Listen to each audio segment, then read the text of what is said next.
potentially miss the session. He's family, so we'll introduce him later if he comes in or next session or whatever. Um,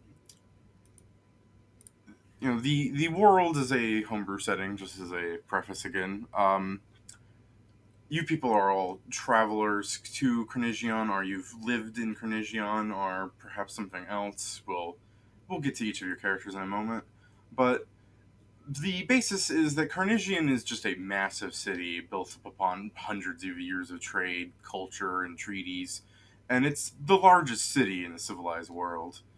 Um, Going off of that, then, who would like to just do a brief introduction of your character and who you are and stuff? I'll go first. I'm Gick, an Asmar Kobold. I'm a Blood Rager with the Blood Rider and Primalist archetypes and Black Dragon bloodline. Uh, I've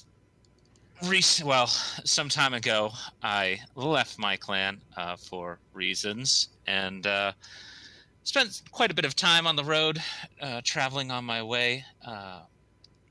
Where I came across a band of mercenaries who I was able to help out in their adventures, and they gave me a little bit of training. And after I told them I was searching for fame and glory, they pointed me in the direction of You can say city. the city here, and so I've made my way to this city to see if I can find a way to make a name for myself. Right? What's your character's name, man? Sorry, I missed it. Gick. Okay, so Gick is just Gick. All right, cool. That works for me. He'll get Cole scale, but he just usually just sticks to Gick. That's fine. The beauty of Kobold names. Is it a single syllable? Yeah. Perfect. Yeah, you want to go ahead then? Yeah, I can go next. All right. All right.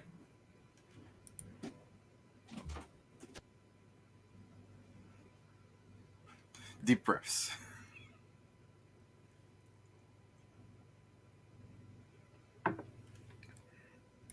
Sorry about that. Someone just rammed into my room. Oh no, it's fine. But basically, you would see what appears to be this very out of place looking, human man. Although you can tell just by faint little features on his face and body that there is a little bit of celestial blood in him. Perhaps he is a very distantly related Asimar, as he is a scion of humanity, according to his heritage. He's about 6'1", weighs about a little over 180 pounds, and looks completely lost in this city. Looking around, trying to take in the scope of everything.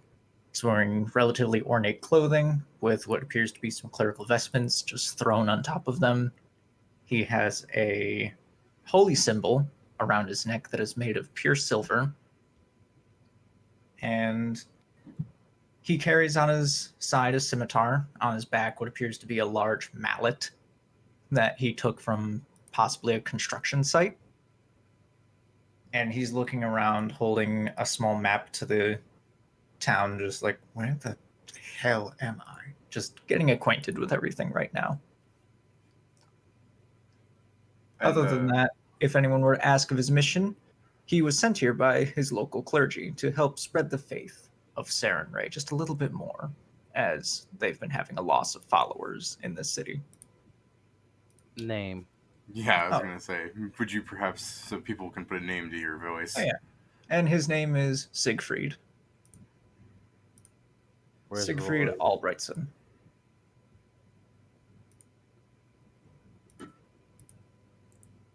Barty, would you like to go next?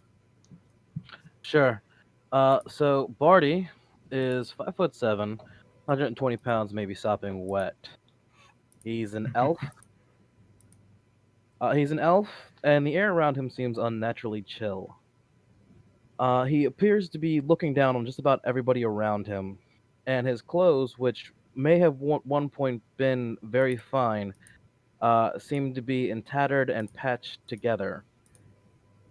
He wears he has with him a very ornate bow, but to anybody with any kind of skill with weapons would notice that it is mostly ceremonial in design, probably not meant to be used as a weapon per se. On his shoulder rides a fairly uninteresting tabby cat.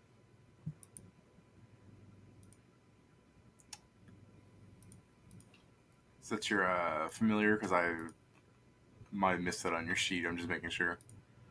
Yes, as my familiar, I have to have one as a witch. Oh, that I thought that was a black cat you had. That's why I was thrown off a bit. Uh, No, that's fine. I'm just when I said uh, black cat, I thought you had the special demon thing. oh no, I can't get that till 7th level. Ah, that's your improved familiar. Okay. Yeah, so this one is just a regular familiar. It's a cat. It's a tabby. Okay. Do you want to try your hand, Kai?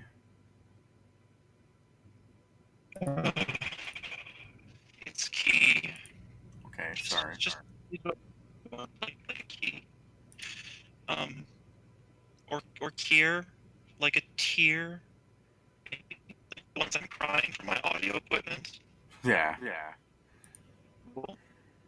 Alright, well, since it seems everybody actually got all that, I'm on push to talk now, by the way. I'm going to forget a dozen times, because I never used this fucking feature.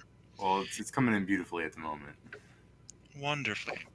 In that case, Torganob Kathoth is 6'6" and about 280 pounds. He's kind of thick and stocky.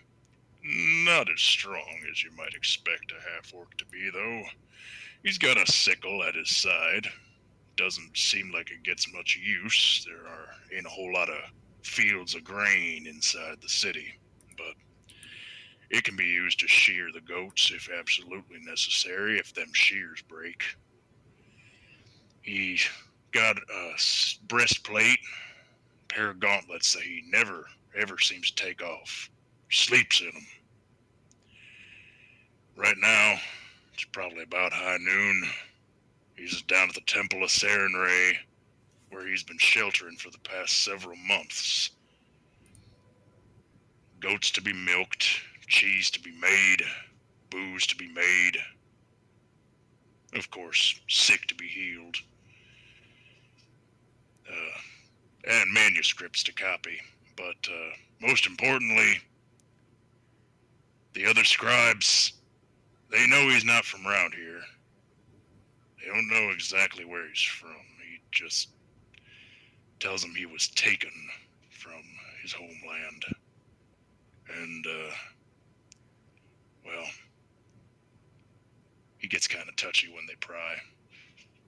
They know he's been hurt. They know he's leaving a dark past behind. They don't know more than that, and they don't need to. I'm milking a goat. It's good. That's a great story. Still, like honestly, knowing your backstory and everything, I really do like that. Thank you. So Warren's not here, so he can do his introduction later. But for the most part, you people are all already in the city, then, aren't you? Yes. Yes. All right. Yeah, I've been hiding out here for a few months, just keeping my head down and milking goats, fixing stuff. Ooh, now my audio equipment's screwing up. Can someone say something? Hello. Hey, All right, yep, there we go. It was just, it got a bit fritzy and I was only working in one ear. So, if you'd like to turn to that map you have, where would you people say that you are all living in? Like, I'm just saying how far apart you people are so I can do a thing. I'd probably be at the Church of Sarenrae if there is one. Just Oh. because, I mean, they have. There I are mean, they have to offer free lodging for one yeah. of their own. In Karnegion, there is a temple to every god, and even temples to gods that don't exist. It's a very large city. I'd be stunned if there was a Sobek temple. We are nowhere near it. And that's a regional god. It's, Um, pro- it's probably at the very least got itself like a little shrine somewhere with a few people taking care of it. is the area labeled mountainside near a mountainside? No. Oh, That's some false advertising right there. Is Lord's Hill where the wealthy are Yes. checking up? Yeah, that's where the wealthy live. All right. Well, I probably would have tried to get a some kind of like small job near that area. All right. well, regardless, mountainside at least is a name that will help remind Gick of home. Do you miss being oppressed by your dragon rulers? Oh well, I mean that's a tale maybe you can ask Gick about when you meet him. I'm in the Grove. That sounds like the closest place to agriculture. Yeah, it is. It's also got a whole quarter full of elves, so I'm sure you enjoy being there. Oh, I'll try to stay away from that particular corner. So since you people are all spread out along the east side of the city, I think it'd be pretty. And yeah, I know the Grove is a bit not on the east side, but still, um, I think you guys could all get a horse and ride down to the Coins, which is the merchants' district, in case you weren't aware. And we can begin our story there, as for one reason or another, you people are all picking up something that you need from a merchant that you couldn't get from your own, like, nearby stores and everything. You're going to the heart of the trade. Sounds like a plan. I need some good quality sheep's stomach. So, if economy is the lifeblood of any city, this would make the Coins a big old pounding heart. Deals are done and things are bought, and it's done in this district the most. Every district has its own little shops and whatnot, but they cannot compare to the monument of commerce that is the Coins. It's often filled to the capacity of merchants from various nations, races, and cultures, peddling wares in open markets, and those who do well will often, buy themselves shops to actually stay here. But for the main point, it's more of a bazaar.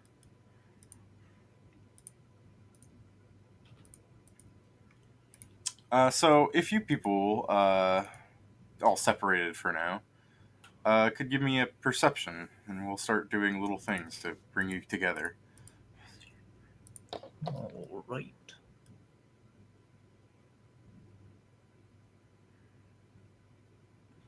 And our first roll of the game is a nat 1.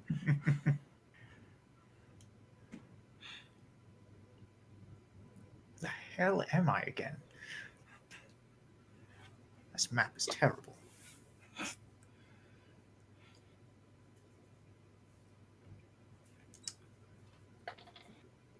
So Siegfried is currently getting a bit lost in the Coins. Dick having a harder time to see over the tall folk, which is making life a hassle. And Barty is noticing that there are, the ever present, street urchins running through and stealing wallets from people, so he's keeping an eye, making sure that his is well input, I assume. I should certainly hope so. Yeah. I don't want any filthy little beggar touching me. Where are their parents? Yeah. The poor should just buy more money, and the orphans should just get more parents. Exactly. Why don't the homeless just buy homes? So selfish.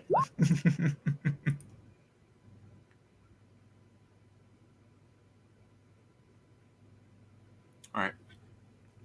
So Torgan just casually, scratching the side of his shoulder, casting guidance on himself, on the DL, as he uses his sleeves of many garments to appear like he's a merchant, so people don't really stare at him too hard. What was that? I said, there we go. Sorry, I being on push to talk made it a little awkward. But Oh, no, anyway, that's fine. yeah. So I just make it look like I'm wearing merchant clothing before I get to the merchant quarter using my sleeves and many garments. I'm keeping guidance on myself, so you will need to regularly add 1 to most of the shit I roll. That's I really fine. should. I should have taken 10, but I mean, I really didn't need to because I rolled a fucking 19. Yeah, man, and that's gonna work out well for you. So, as the group's just going about looking for their wares, Siegfried's picking up that hammer he needed or something, the really nice hammer, the one that you can only find here, the one with the engravings on it. Oh, it's got the nice ones too. It's got the silver inlay. Oh, Yeah. it's glorious. So as they're all doing their own things, and Torgen takes note of the street urchins and slaps them away from him as they try to take his stuff.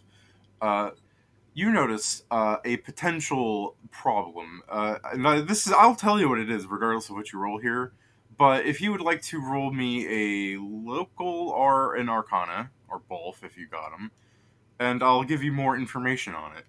But in the meantime, assuming you just fail those, you see a bored-looking wizard leaning on a small box, and it's just shaking, and he's not paying any attention to it at all. And you're thinking, no, that's not good. But let's see what you Sure. got. What's in that? What's in the box? I should.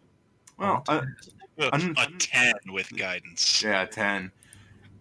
You do nod, going and you kind of take some of the markings on him and go.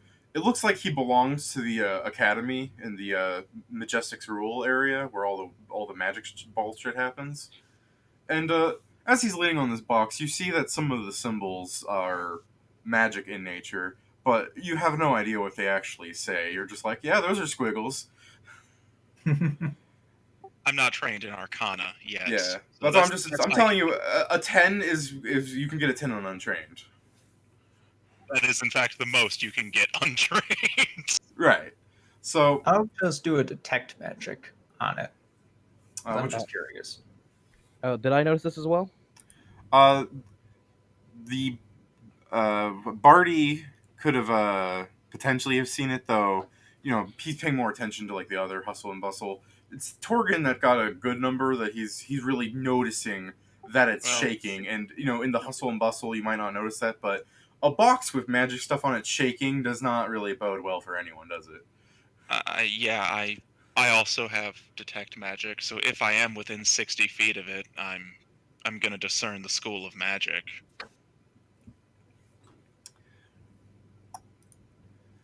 All right. Was that? Sorry, I'm just making sure. Is that Torgen that was saying he gets detect magic? Yes, I have detect magic as well. Okay. Let me just make sure I'm giving you the right school. Always got to make sure that first.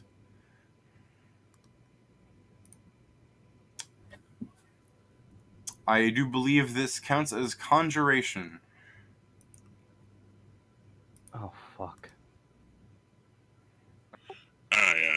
Well, that's settling. I'm sure that's fucking fine. Gonna give that a wide berth while I go to the farming supply store. Get my cheese making supplies. Definitely need some good dry sheep stomach. Don't need whatever's in the bouncing box. Fair enough. So as you people are taking care of your business, and Torgen, I'll let you be the first to react to this, as you are probably going to be immediately aware. Though Barty with his 23 will note at a later point of the box. Torgen just got first pick of it. Barty, you do see the box, and by the time you see the box, you just kind of see that there's a bunch of children hanging around it, as the wizard's just scooping out a cold round sphere onto things and giving them to the kids and taking coppers from them.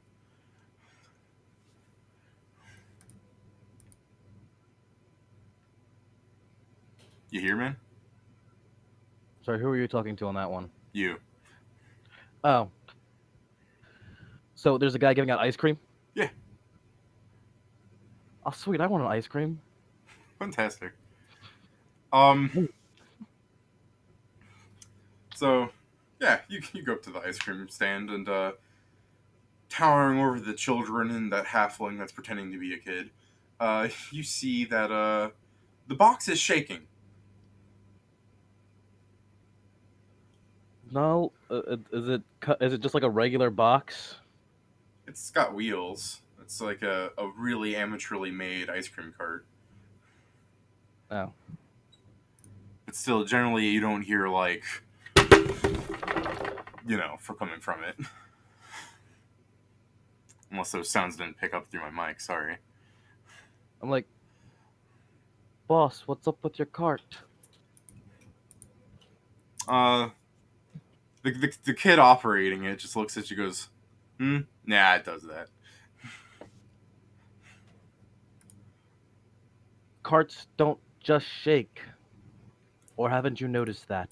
He goes, "Fine, fine. I'll get it to stop." And he pulls out a spear from his robe, like it's just many garments type thing.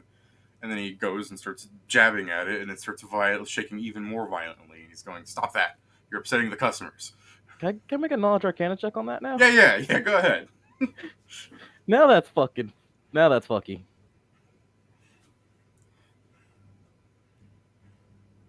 Wow, I rolled really poorly. That is trained though, so um, you believe that and you take note of his robes that he's just a student wizard, so that's even more unsettling for you, perhaps.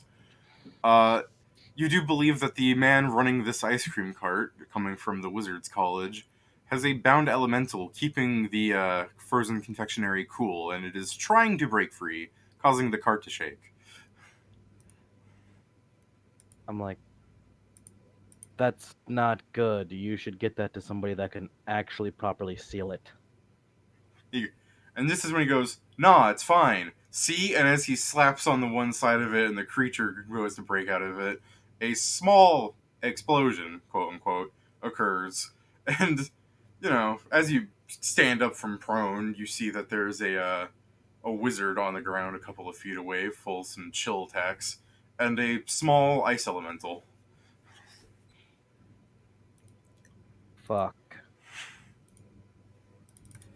The hell was that sound? Sort of looking over from the distance. Yeah, So- everyone else except for perhaps Siegfried, who just like as he turns away and in the distance behind him is a small ice cloud forming. He's just like, where the hell is anything? Everyone notices and starts coming towards this little event occurring. I somehow smell sugar and sulfur. I don't like it. Siegfried, you can. I'll let you re-roll because I mean that's an explosion, buddy. We don't want to leave you out of this. Alrighty, would that be a perception? To hear it, yeah. How in the world do you take 10 with this fucking sheet? Haha, I don't. six. I don't know, man. I would just say, tell me what your bonus is, and say you take a 10. Good enough. I wasn't sure if there was an actual way to just I don't punch that typically. in. So I don't typically use Roll20's sheets. I use Mythweavers myself. Okay. Roll 20 sheets, you cannot take a 10 or a 20 on there. You just got Yeah. to tell a DM. Well, that's why I'm the living computer here. So as Siegfried's getting lost, he hears he like sees the ice cloud forming. He's like, huh. So, if you don't want to run towards there, that's all on you, man. Oh boy. I'm going to start walking over, and while I'm walking over, just cast Shield of Faith on myself. All right. So Barty, who was there before anyone else, as you see that there's like some people are running away and the ice elementals just throwing out ice shards indiscriminately into the crowd. What would you like to do? I'm going to cast Mage Armor, and that's somebody else's problem. I'm gonna get back on my lizard and get the hell out of here. Our heroes. I'm not taking on an ice elemental by myself. That's fine. I do ice damage. It's just going to laugh at me. That's true. As you're running, Torgen, as you're going, I assume you're going towards it against the ebb of the flow of the crowd. I was just trying to find the store that sells the fucking dried sheep stomach I need. Like I said, I gave that fucking box a wide berth even before it exploded. I didn't trust it. You're just staying away from it as well. Yeah, I'm going to the fucking animal supply store. I'm not a town guard. That's a goddamn dice elemental, or I assume. It's something that caused an explosion. Well then. I have a strength of 12. I'm not fighting it by myself. That's pretty good string fall and all, though. I am a level 2 solo cleric. I'm not fighting anything. No, yeah, I get you, man. I don't Still. have a party yet. Well, I assume Gick and Siegfried will be coming in then. Gick will upon seeing the explosion and the cloud of ice creature forming, he'll draw his weapon and finally a foe appears. Time to earn my name. So, as you're running up and you're envisioning this powerful creature, it's about the same height as you, and it's still throwing ice indiscriminately, but I assume as soon as you come up with weapon drawn, it'll start focusing you because you've just challenged it.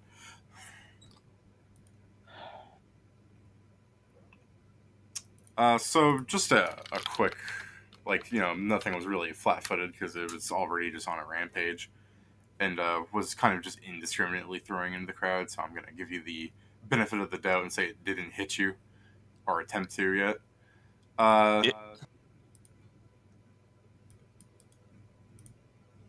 Yeah, no, as long as I'm not counted as flat-footed, it was no, that would not hit him pre-rage. No, that's initiative.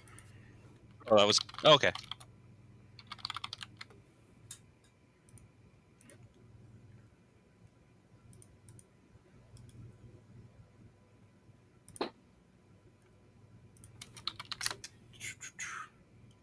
Sorry, it's not wanting to load all of a sudden. It's doing that really slow load.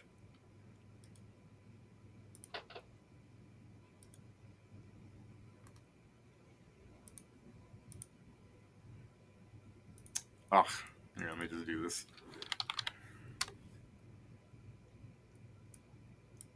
It's not wanting to load the map now, so I'm just going to make a quick map. A false map, if you will. Sometimes we have to do what we gotta do, All that white terrain is from the elemental. Yeah, that's from the explosion. Just ice the field.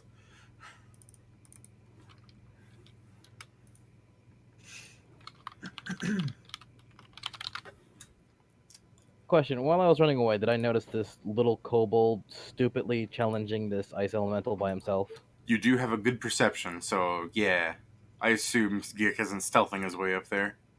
Oh yeah, no, Gick was very loud in his declaration to challenge the ice elemental.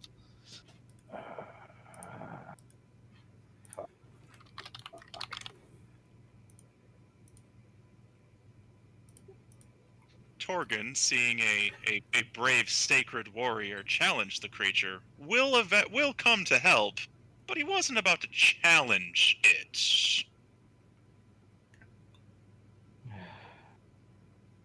Why are kobolds so dumb?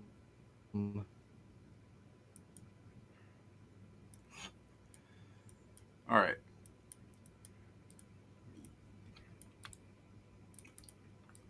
You can go ahead and put your token down, Gick. Give me 1 second. The kitten who is trying to get at the other cat's food close the window. Okay, I'm back. Oh, there it goes. Anyways, all right, I'm good. All right, I'll throw my token down.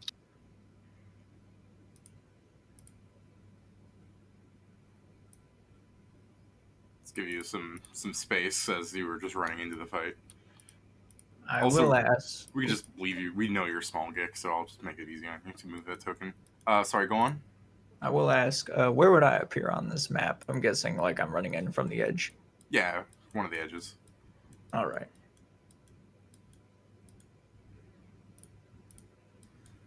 As Gick, this kobold runs in, thinking he can be a hero, and Siegfried's coming in because, I mean, he's lost, so we might as well go towards where everyone's running from. It can only help. And and Torgen sees that this little kobold's going in to fight him, so he's not about to let something just die. I assume, right, Torgen? That's generally the idea. Yes, if particularly if a scaly creature is going to take up the fight, then it's basically my mission to keep that scaly creature alive.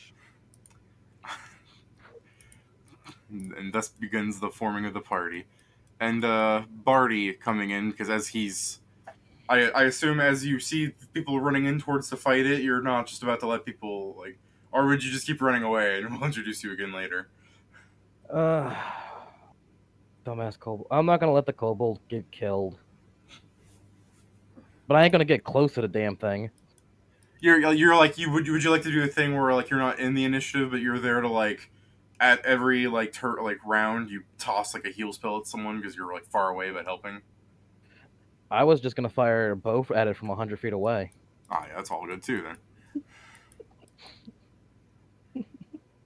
then. I just mean, hey, if the kobold's closer, the thing will probably target him. But at least I can say that I tried to help. I really did. I swear.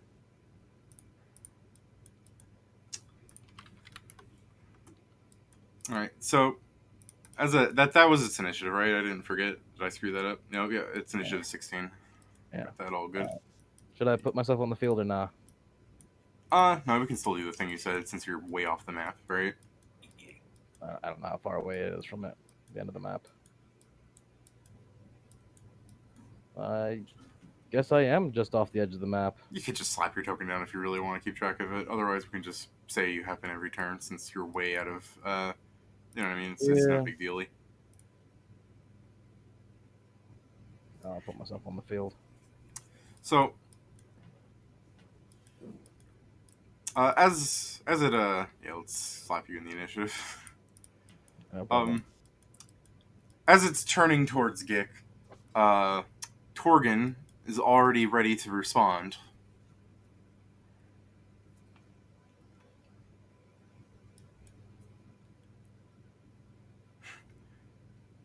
There we go. Yeah, Barty, Jesus. Yeah, and as Torgen just takes one step forward, I assume an arrow goes whistling through the air into the ice elemental. Or it goes whistling past the ice elemental, which seems more likely. That's true. I got him, guys. I don't know. You get another natural 20. Let's see that triple damage bow strike. Yeah, right. Remember, we confirm things in this house, good and bad, though. So. Yeah, no, Yeah. I rolled a 2. And as the arrow whistles into the ice elemental and through the other side, forming what is just a tiny hole that quickly fills with snow. Yes. Let it never be said that Barty is a coward. It's true, but never said.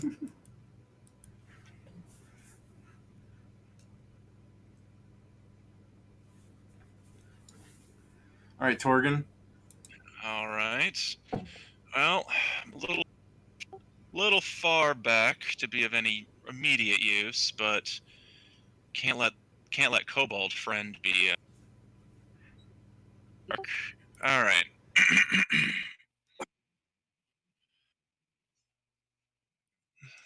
So for this first turn here, since I can see that there's a brave kobold about to go fuck him up,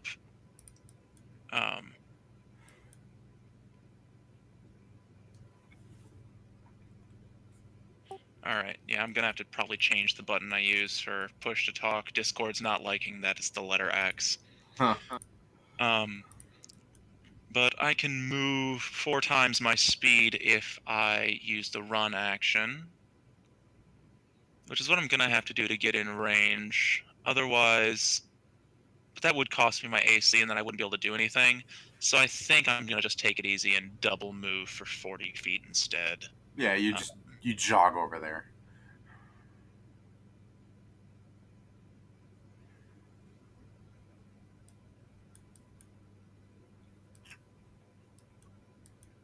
All right. So while Torgin's jogging up, the ice elemental begins releasing a flurry of like ice shards, and for the most part, it's just going to do a ranged attack on the Gick. Uh, Sorry, Gick, I do not remember your AC because I haven't memorized your sheets. It is 19 Cool. at How, the moment. So as it throws ice shards at you, you you want to deflect them with your sword? You got a shield or something? Oh yeah, Dodge no, out of the way. he's got a great sword. So yeah, he'll hold the great sword in front of himself and block the shards, putting both his little hands on the blade of the sword to hold it back. Yeah. Well, that's its turn. Oh yeah, no, yeah. All right, Siegfried is going to look brave as he can, as he's going. All right, what the hell is going on? Oh, fuck that. Never mind. As he sees the ice elemental, uh, uh, shit, and he's going to put out his holy symbol. Saren Ray, can you please get someone here so they can kill this thing right now? And he'll put out his holy symbol, and I'm going to cast Summon Monster 1. Hey. As I'm going to summon right here a celestial eagle. Okay. You can draw a square so you can move it yourself and everything. It's just faster Alright. that way.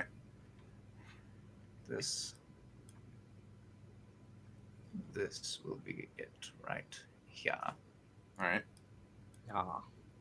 As this eagle appears with what appears to be this holy light surrounding it, but it also just looks a little tired because it looks like this happens too often. As a standard action for me to do from Sacred Summons, it's going to fly over here and attempt to swipe at him with its talons. Do you have the summon that works instantly? Just double checking. Yes, it Okay. is sacred. Oh wait, no, it doesn't pop off immediately. No, it still takes a round to get here. All right, It's just so the you're- standard for me to you're- cast it. You're casting it right now. All right. Oh no, I have the feat that makes it a standard action, but it technically doesn't exist till the next round. Okay, just because there is the one summoning where it immediately comes in. Oh yeah, no, I don't think I have that one. All right. So you're waiting for it to arrive. Like it's got the like summoning symbol on the ground and stuff. It's forming. Yeah, It's got Nice. summoning sickness. yeah, it's got summoning sickness. Recall. Got to balance the game somehow. Goddamn planeswalkers. If you ever summon multiple things, I need you to label what the squares are. But the most part, Oh, yeah. people usually just summon one thing. All right, Gick. Fuck him up. All right, well, Gick will charge at the enemy and scream, fall before the might of a dragon.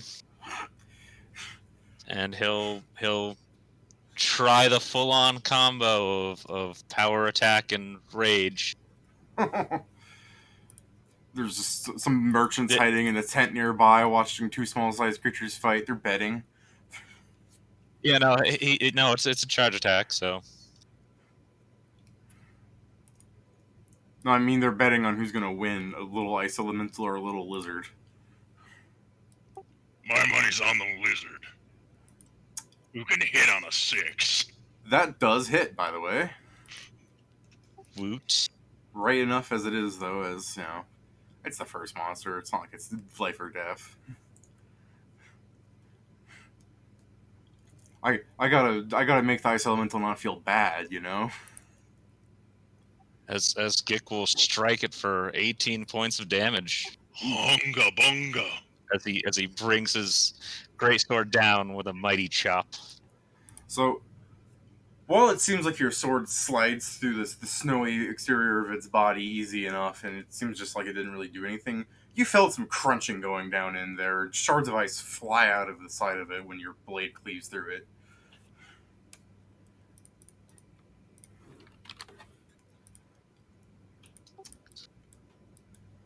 Barty? Another arrow? Let's see what if Barty would actually do another arrow, because I have some options.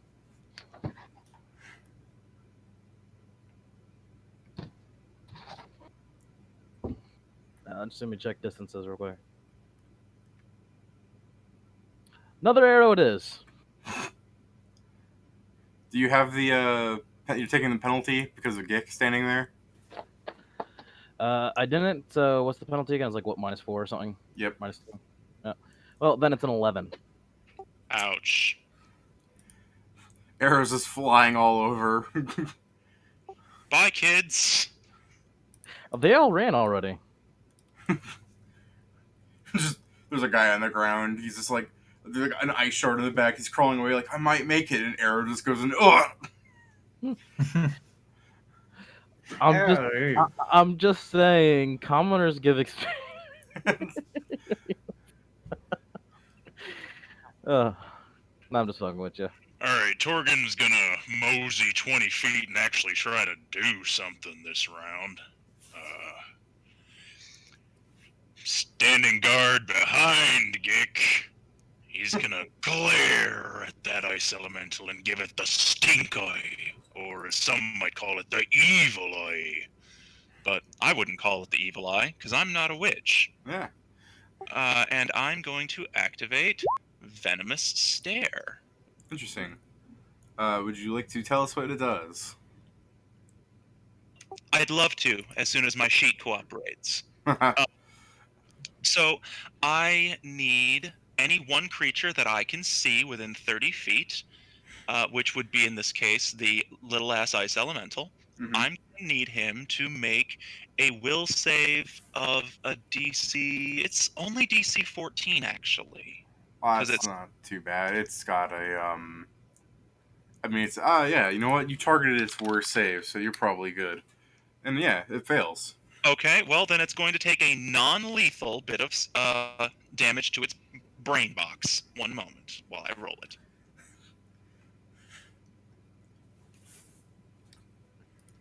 Wow, and I got minimum fucking damage.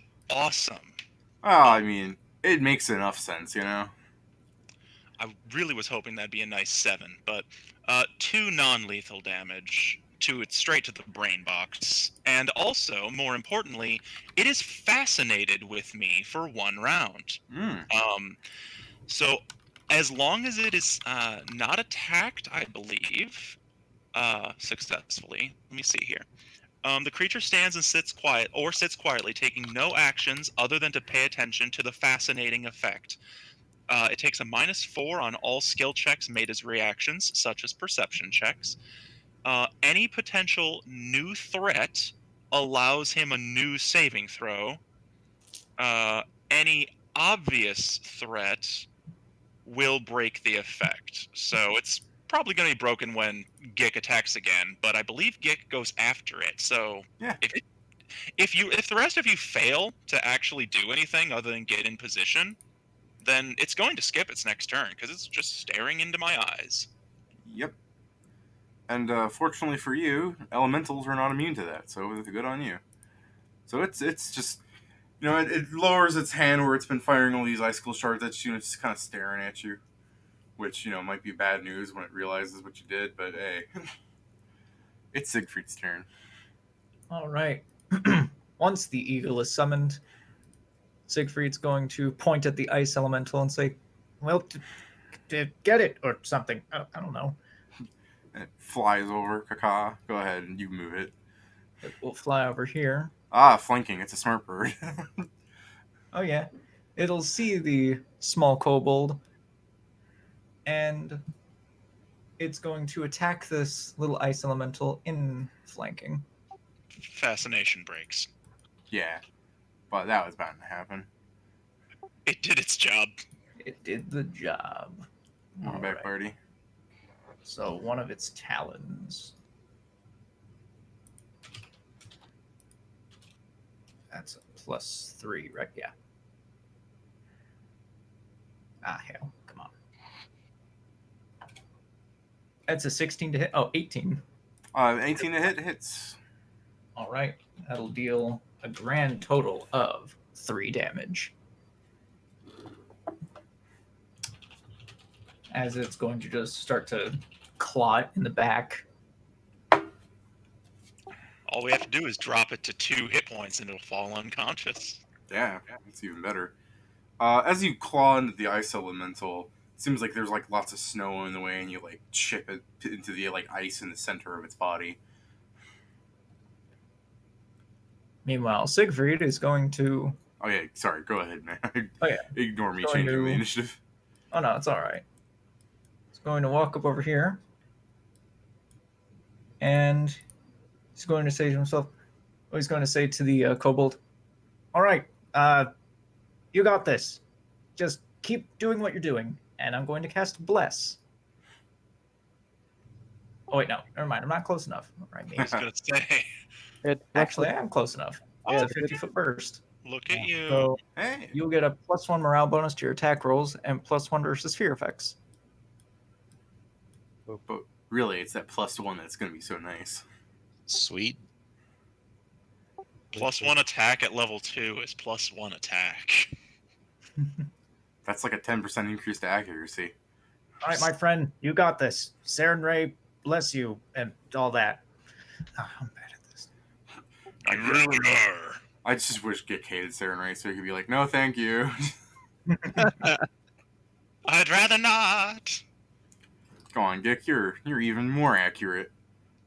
Yeah, no, after sort of noticing the ice elemental get distracted by Torgan and then by the hawk here, he'll look back at it and, how dare you turn away from me?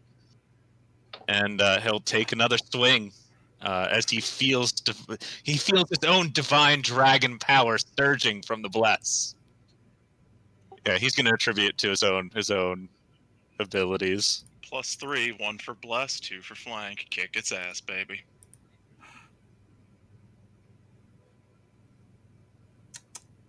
Let's see how. 18 to hit. Yep. People are getting just so close to missing, but always getting it. He's just very good with those sixes, though. If you know, he rolled 3 times in a row now. Yeah, it's pretty uncanny. Another 17 fucking damage. So again, as it like it raises his hand as you're like, how dare you turn away from it? It's getting ready just to blast you in the mouth for that. You go right through everything, and it kind of slumps down an inch shorter. It seems pretty uncivil right now. Like it's barely staying together. Oh, I thought it'd be dead. I should get out of here. I thought it was dead too, honestly. It's taken over 40 damage. Yeah, as soon as Siegfried sees that it survives another hit, he's just gonna go. He's gonna start looking around him like, okay, what's the fastest way to get out of here? As we get out of here. Another arrow, another dead peasant. Here we go. This I swear, if Barty gets the kill. That'd be hilarious, but unlikely. I would love it. I would totes love it. Ray of Frost. You know what? You guys don't look like you're having a hard enough time. Let's heal it up a little.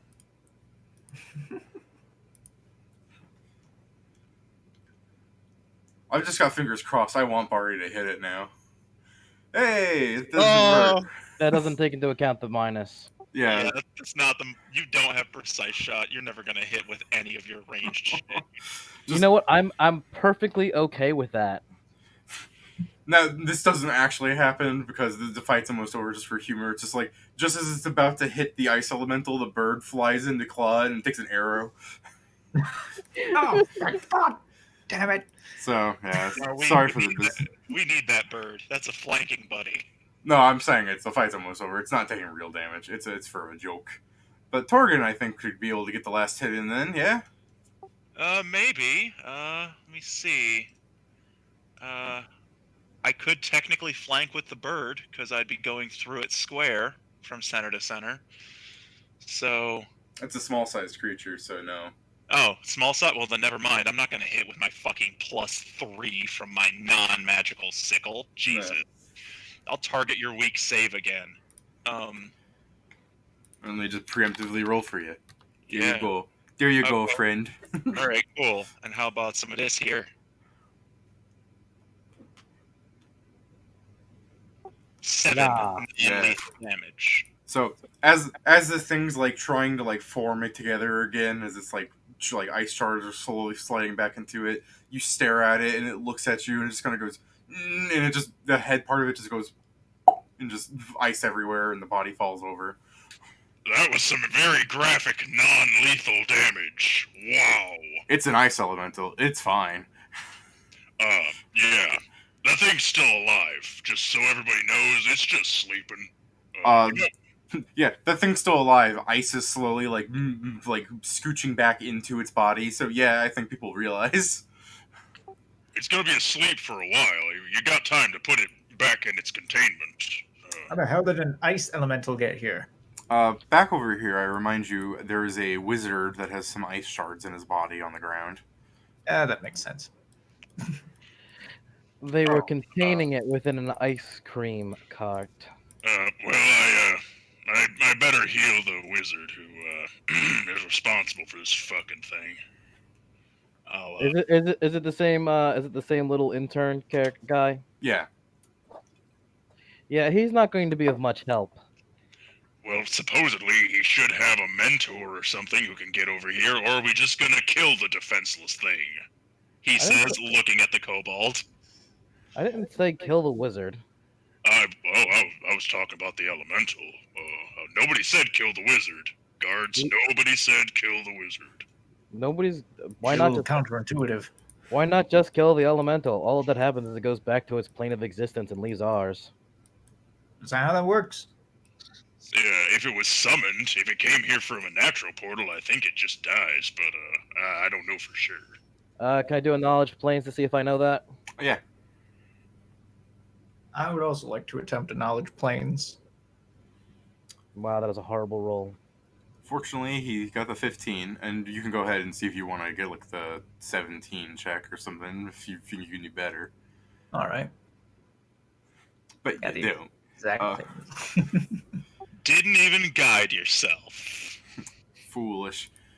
Yeah, 15 tells you that, yeah, it's just probably a call to do menial tasks, and it was not happy doing this menial task. Oh, alright, well, I mean, if we're not killing the defenseless thing, Gick, I guess, send it home. I mean, strange, handsome kobold. I totally don't know your name. I have no desire to fight a foe who's already been bested. You're not fighting it, you're sending it home. All right, then. Eagle, can you kill... Oh, wait, he's gone. I'll do it. I'll do it. It needs to be done. Just pick up a sledgehammer and John Henry irons this thing. I've got a sickle. I mean, I'll just go from ear to ear wherever its quote-unquote throat would be. It's kind of a pile of mush and ice right now. But yeah, then I just sort of slash at it until it decides yeah, to... that part will work. So yeah, you just look uncertainly, and you're just like, you just start hitting it, looking like this. I'm not. This is for its safety, guys. Stop. And eventually, it'll poof away. The guy who seems to understand magic more than I do says this ain't gonna kill it. I'm just sending it home to its mama. That makes sense. Well, thank you. don't let's see if there are any wounded about. There are, and I remind you again, there's that wizard. I'm not sure if anyone's actually healed him yet. I'll go to the wizard. And is he like going to die, or is he just unconscious? He's not even unconscious. He is shivering. The ice in there is definitely harmful. Like there's blood and everything. But he seems to be staggered on the ground. He's failed a fortitude save from the attack. I'll get within... I'll position myself in such a way that I can encompass the wizard and any wounded peasants within a 30-foot burst, and I'll channel one of my positive energies for the day. Alright. So that definitely gets rid of all the damage, but they're still affected by the cold shivering, the numbing cold. They'll be fine. Yeah, they'll be fine. That's fair. No, you're right. They'll eventually wear off.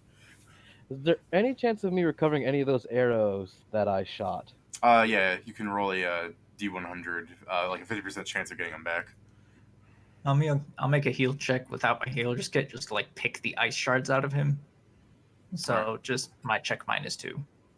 All right, go ahead. So 14. Yeah, so mechanically the shards will melt. By the way, so you can't keep them. Sorry, but but for the studying part, you believe the cold actually like lowers the body temperature of creatures hit by it, and when they fail the fortitude save, they are staggered, and then if hit again, stunned, while the stagger effect's still going on. Oh, you all right, young man? As Siegfried's 24. Yeah, the student here, who just appears to be like a college kid age, is just going, no. Here, and he's going to hold up his holy symbol and pop a cork from the top of it. Drink up. Just As he's alcohol. gonna, yeah. it, What? it warms the body. It is Boulderhead Brock, which makes you numb to pain slightly. Nice. You have a holy flask. Look, I'm neutral, all right. I'm not I'm- really into this whole thing yet. I've never bought that particular fucking item, and I'm actually happy to see that someone did. So Torgan, by the way, you never saw him lift a holy symbol at all. Yes. Huh. Yeah. You have a tattoo or something? The birthmark trait. Oh. If you get a good look at my face, you'll notice that there's a greenish. Well, I mean, I'm an orc, so all of me is kind of brownish green, but there's a darker green patch that runs like along the jaw and the neck, and looks vaguely like a crocodile, sort of curled around, like a backwards C, if you will, along the jaw, and then onto the neck, down the jugular. If you can Huh. kind of envision that. Interesting. I just want Bard to be like, that's no birthmark. He got that tattooed. My character sheet says that's a birthmark. My sacred tattoo is elsewhere. I The also, sacred champ stamp. I also have a sacred. Well, yeah, I have sacred ritual tattoos and scars all up and down my back, but you can't see those right now, and you might never because I sleep in my armor. Fan art's gonna be so complicated. So, Listen, all I heard was that I should try and get you out of your pants. So All right, son. Let's stand you up now. You good? Got a yeah, little bit of alcohol in your system. You should be fine. Get the hell out of here. Go home or something. I don't know. yeah. No, don't The- go home. Yeah, the wizard who's just like, that's a good idea. You guys know. No, it's not a good idea. Who the hell had you out here with that thing? Oh, well, I mean, it's dead. I mean, or gone, or back it- home. I don't know. Yes, but how many other of those things might be out? And the wizard goes, no, it was just the one, and I had permission. As he's like shaking his head, yes, like he looks up to the sky. He's like, yeah, that's an idea. I had permission to do this. And then he bluffs at you because this is a wizard we're talking about here, guys. Can I just intimidate him into telling the truth? I mean, yeah, you could just intimidate him. Look, kid, you don't gotta lie to us. Oh no, I'm putting it. That's not a 16, by the way. That's more like an 11. Like that, the way he's acting, he's taking penalties. Look, kid, you don't gotta lie to us. Just admit what you did was wrong. Is that Barty's intimidate? Yeah. I Alright. just put my hand on my shoulder. It's like, you can tell me anything, but not lies. The wizard, fuck the wizard grabs like a finger of your hand and lifts it slightly off his shoulder as he steps away from you. But yeah, Siegfried, and you definitely know he's lying, and I'm sure other people do because it's an 11. All right. Look, kid, I'm gonna take you back home. All right, how's that sound? And we're gonna talk with your tutor or whoever allowed this to happen, if they even did. And we're gonna just settle the whole matter. All right? Speaking of which, kid, where's the orb that you were using to settle it down? The what? The orb. He was smacking the side of it with an orb, you said? A spear. He took out a spear and was jabbing it. That's why. Oh, spear. Yeah. I thought for some reason I thought you said sphere. No. He took like a stick with a point on the end of it, and he was poking at it, trying to like calm down. He was treating it like an animal. Oh, so it wasn't even a magical. Okay. He's a kid. He's stupid. how'd you even make level 1 wizard with intelligence that low? You're guessing he might be an expert. I heard Yeah. the word wizard like 3 times. So let me describe to you the kid.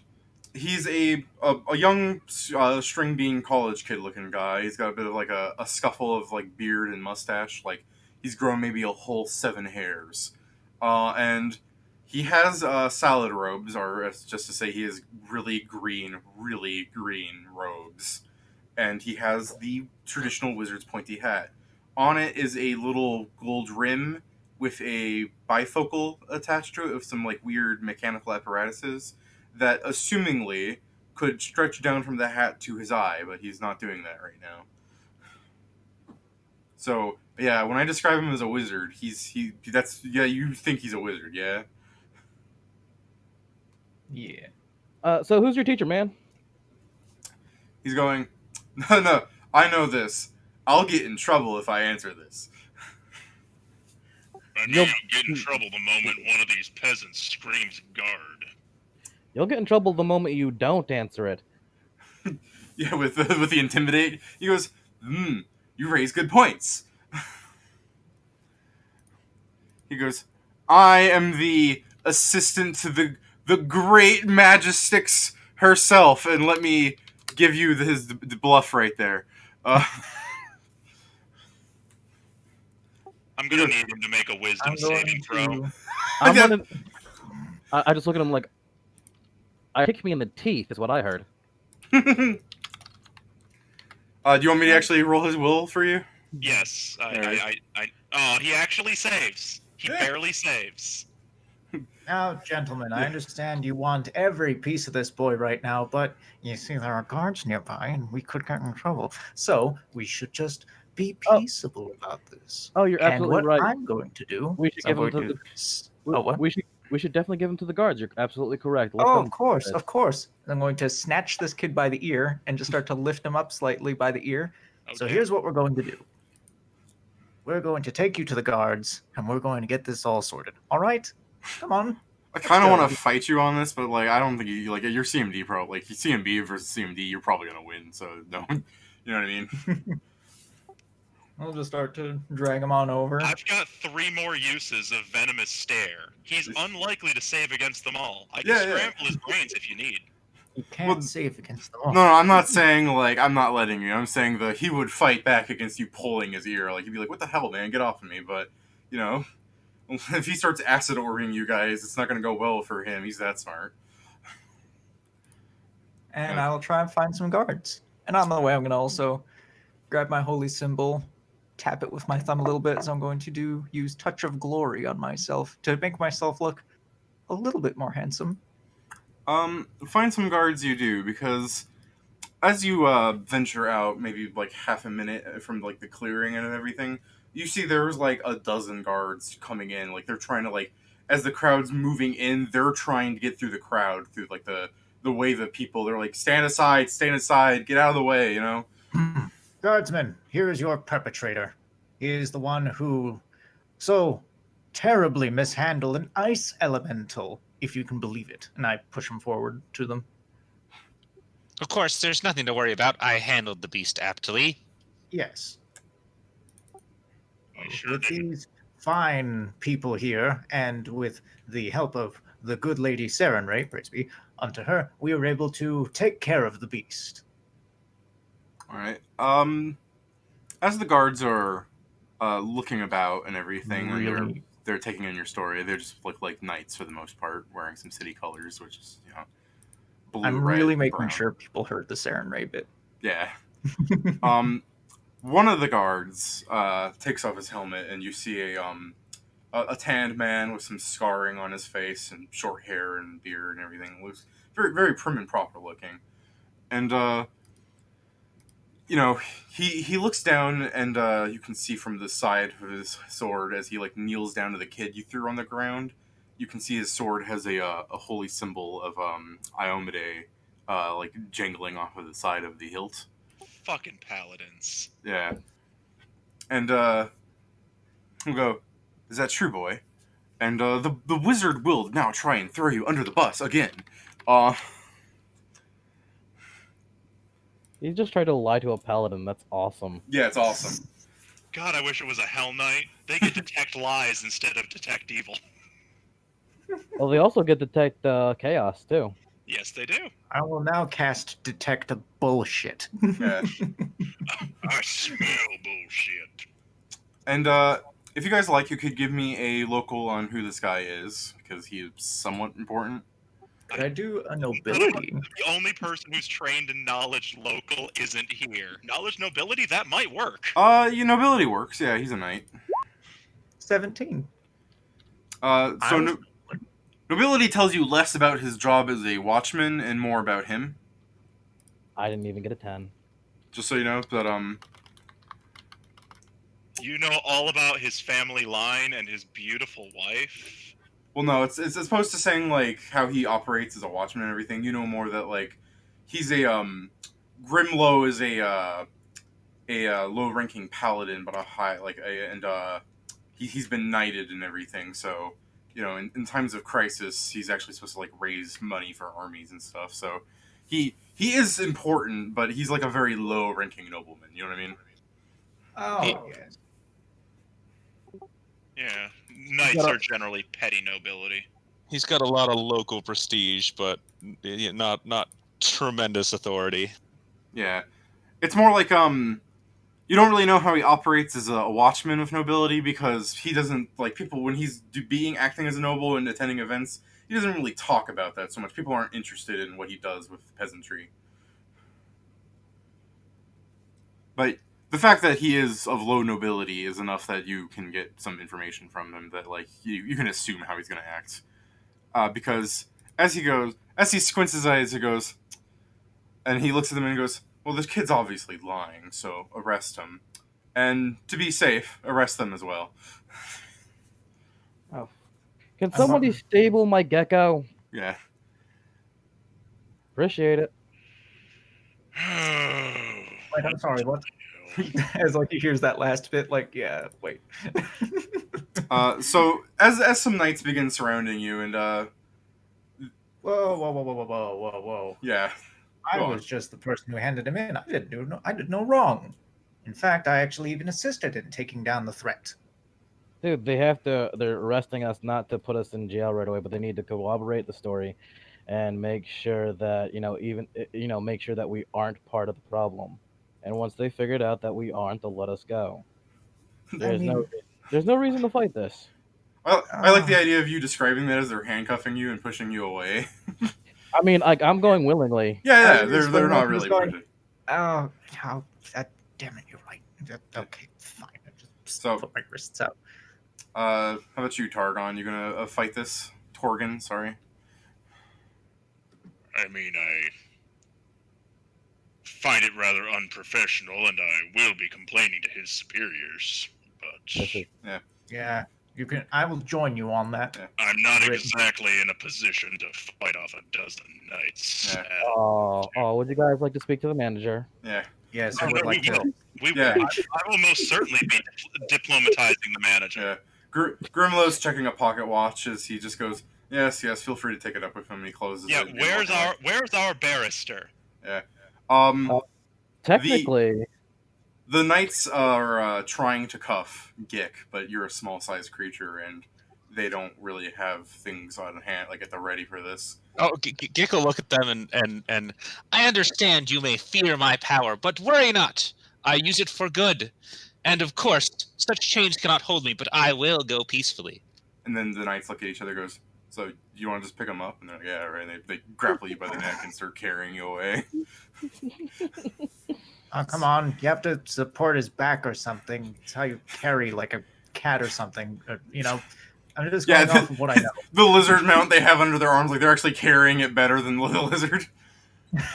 Pretty sure two of these guards smell like the same woman. hold on, wait. They picked up the big ass gecko. Yeah, It's the size of a horse. there's 12 knights. I'm sure they can carry it between 3 of them. No, I know, but I mean, why don't they just lead it away? It's got it's got a bridle on. Oh, it's got a bridle. Okay, yeah, then they'll do that. I Sorry. mean, it's got a saddle. That's an impressive feat of strength, but that's pretty useless. Yeah. Seems like a waste. I thought you were just like writing it natural, so they were just carrying like a crocodile away with them. Are you kidding me? I went and paid the extra for the riding saddle in case I get knocked the hell out on it. Awesome, yeah, that's just some rope then. They know it's trained and everything. So, they take you towards the offices, a section of the city where there's, guild affairs and other, like, governmental work. And here they take you into what is a seemingly impressively sized building, although it looks like it hasn't been washed since it was first erected. Um, it's like a stone castle of sorts, but it's more in the street. And Good lord, you people have a janitor. yeah. And Grimlow at some point diverges away from the rest of his knights because he's, another knight runs up and says something. And if you guys want to roll perception to like hear them whispering, go ahead. But Already on it. I mean, I'm all for eavesdropping. yeah, if you want to eavesdrop. I too am a fan. I should just I'm be a taking 10. gossip master. Only when I Ooh, Birdie does roll high enough because whispering's a base of 20 plus things. Damn. It's whispering, Makes sense. Plus, you're in a crowded city street. So, Right. because Barty just happens to be close to them because he wasn't really fighting them, right? Of course not. I mean, Yeah. why would I? No, I mean, you were the one that was saying they're just doing their job. Yeah, I mean, Yeah. I'm not gonna fight the legal guards. Right, but that's what I'm saying, is because you're just acting nice, they're just letting you walk at your own pace. So when this guy whispers in, you can, like, kind of lean in closer than they would have let you, and you kind of, like, get to hear. And they're talking about how, what's the word? I'm trying to think of a way to word this, since I wasn't banking on you guys rolling it, so I have to, like, think of the logical sentence that would come from this. You know what I mean? Mm-hmm. Let's go with as they're leaning in, the knight whispers to Grimlow, and he goes, "One of the nobleman's daughters is possessed."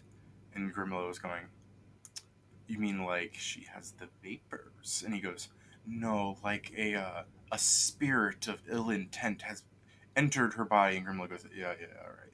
And he begins walking away at that. Yeah.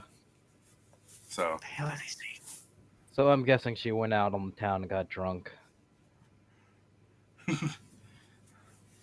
So, Grimlow walks away. So the paladin is gone. So if you want to fight knights, that's way easier now.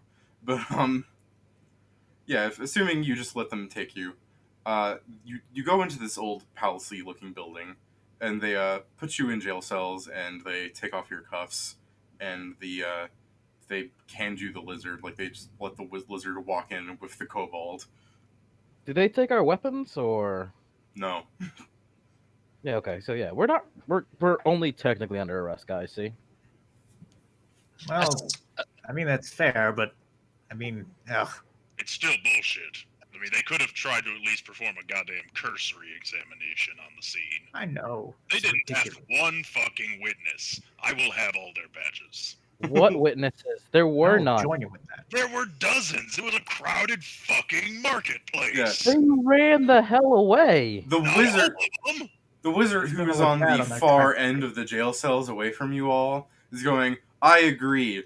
And guys, I could get us all out of here. I mean, Keep your mouth shut. He's like, "All right." Don't Listen. trust a single word out of his mouth. Listen, can't you just do us all a favor and just like overdose on yourself already? It would do us all great things. I'm sorry, I can only deal non-lethal damage with my eyeballs. I was talking about the kid doing it. Yeah. The student wizard goes, "Yeah," and he puts his hands on the jail cell and he goes, "Guards, it was them. They framed me. Let me out!" He's just shaking the cage like an idiot. One more word out of your mouth, and by Sarenrae, I will beat you, boy. Just let the kid go. The student's going, "Do you not hear them? They coerced me into this." Coerced. What an annoying little shit. Whatever. I just start casting prestidigitation on everything because this place is filthy. We shouldn't have healed him. That's all I'm gonna say. You know, you're fucking right. If I could go back, I'd cast Create Water and drown him in the street. Like this. and I cast Create Water and just douse the kid. 4 gallons of cold water. As you attempt guys, to create cast water, you find that the sparks do not quite fly from your hands. Oh, really? A fucking anti-magic field in a prison? Yeah. Bougie That's it. can you get? And shit. as you're doing this, a man kind of saunters up. It's quite obvious because jail cell bars are see through, and as you're going, I'll drown him like this, and you're doing stuff. You see or rather, at first, I assume you perhaps hear a man going, "Yes, that doesn't quite bode well for you, does it?" And you see a man wearing a very poofy, colorful set of armor. It's like he's wearing parade armor almost, which makes you afraid for what he wears during parades. Shit. No, I suppose it doesn't, but they We were just joking. want me to Good settle sir.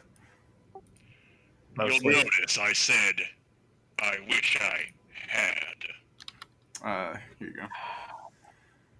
Oh, good lord. down. Or lady.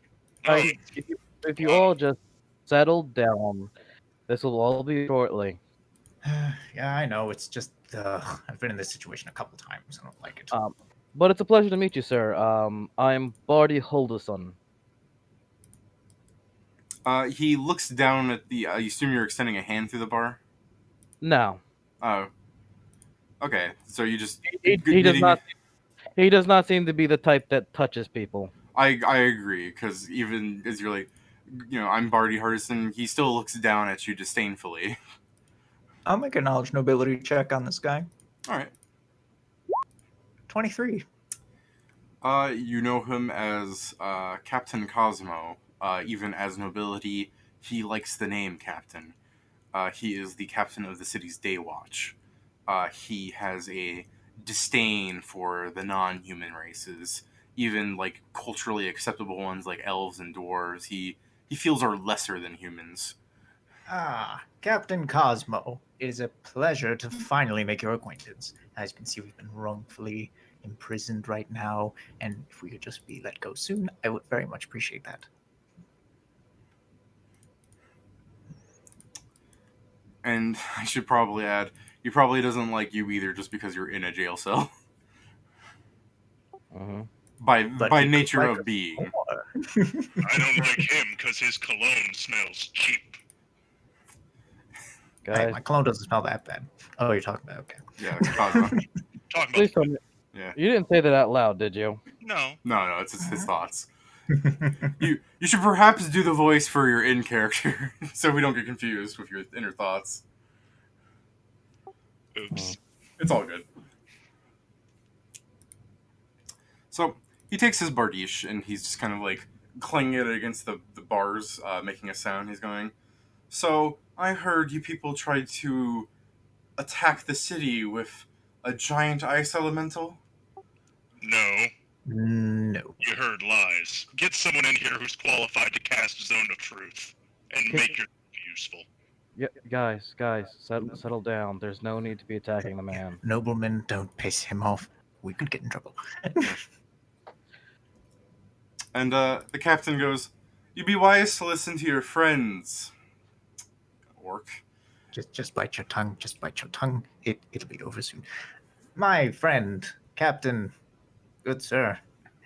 That means in you reality, too. the that means- ice elemental was, came up to my knee. Maybe. Jesus Christ. Maybe. I don't know. It was When really we said- small. Yeah, we mean everybody, including you, buddy. Just answer yes or no. Oh, yes. No. Wait, No. no. Jeez. Good lord. This is great. It's, yes, and then everyone else, the wizard included, is just shaking the bar going, "No!" I'm sorry. I'm very confused right now. Everyone get up against the wall. And wuss. No, we did not summon an ice elemental to attack the city. We don't even have the capacity to summon ice elementals yet, do we? Yeah, you don't need to add anything to it. He goes, "You say you don't have the capacity to summon an ice elemental? Yet you have a student of the Arcane Academy right here." And the student's going, "They made me." Let me just keep rolling his awful, awful bluff. No, actually, as a matter of fact, officer, summoning a small elemental requires summon monster 2. I can't Okay. cast that. We don't need to. We don't need to explain it to him. I just did. So I, fuck you. Jesus. Torgan has no desire to be locked up. Yeah, I know. So he will tell this guy off at every possible opportunity. No, No, I was charging- saying geez because of the fuck you. I thought that was out of character. Oh no, it wasn't. Okay. You just slowly lost the accent is all. Sorry. That's all right. So as Torgan truthfully states, we don't have the capabilities, and gestures to everyone except the wizard boy, yeah. that we don't have the capability to even summon a small elemental. I can't do that. Yeah. So, as the kid's lying through his teeth, saying you made him summon it, you see Cosmo stand up a bit, like he uses his halberd there to like as like a stiffening tool for his body as he leans on it, and you see him like turn to the rest of the cages where you people are in, and you see him smile wryly, Uh-oh. and then he goes, "So what else did they force you to do?" And this is where the creativity of a wizard comes in. Oh, shit. And he rolls a natural 1. This is where the creativity comes in. 1. they forced me to fed the queen, steal from the bank, kill every other sheep. They forced me to commit tax fraud. Yeah.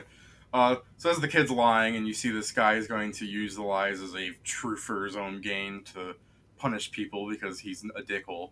The kid goes, they made me summon an ice elemental so I could make extra money by selling ice cream because it's a confectionery treat. And the Cosmo's going, "Gods, man, what are you saying?" And he goes, and they forced me to use a planer box that I borrowed from this college to store it so it could make the ice cream cold. And then I would use the extra money. And he's just like, "If you don't get to the point, I'm going to hit you." Please do. And the wizard It goes, would make us all very much I'll happier. pay you platinum if you stab him right now. and the wizard turns and goes, "That guy," and he points to Barty, and he goes, he made me stab it, and that made it mad."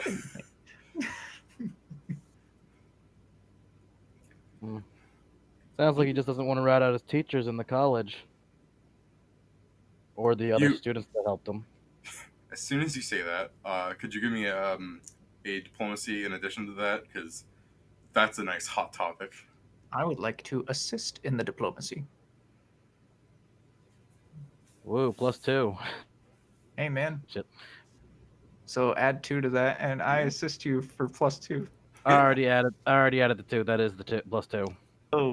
So as the boy is just going, yeah, they made me do it because I needed money to give them. Yeah, and he goes, "Shut up!" And he's like, he grabs the student through the cage, like grabbing his mouth. He goes, "What's this about?" And he smiles like he's just happy. What did you say about the student protecting his teachers?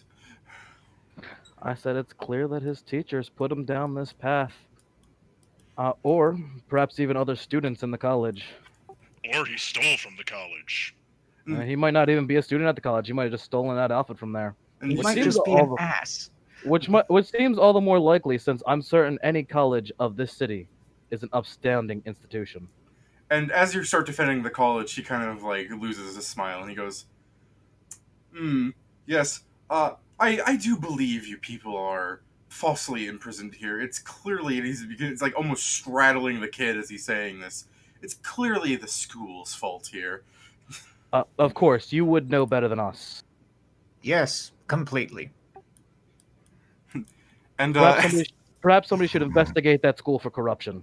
yeah. Yes. And I you got see evidence. you see him turn to one of the guards who's just like positioned at a wall at attention, and he moves his neck to like a nodding motion towards the party, and he starts going up and then letting you out of the cages.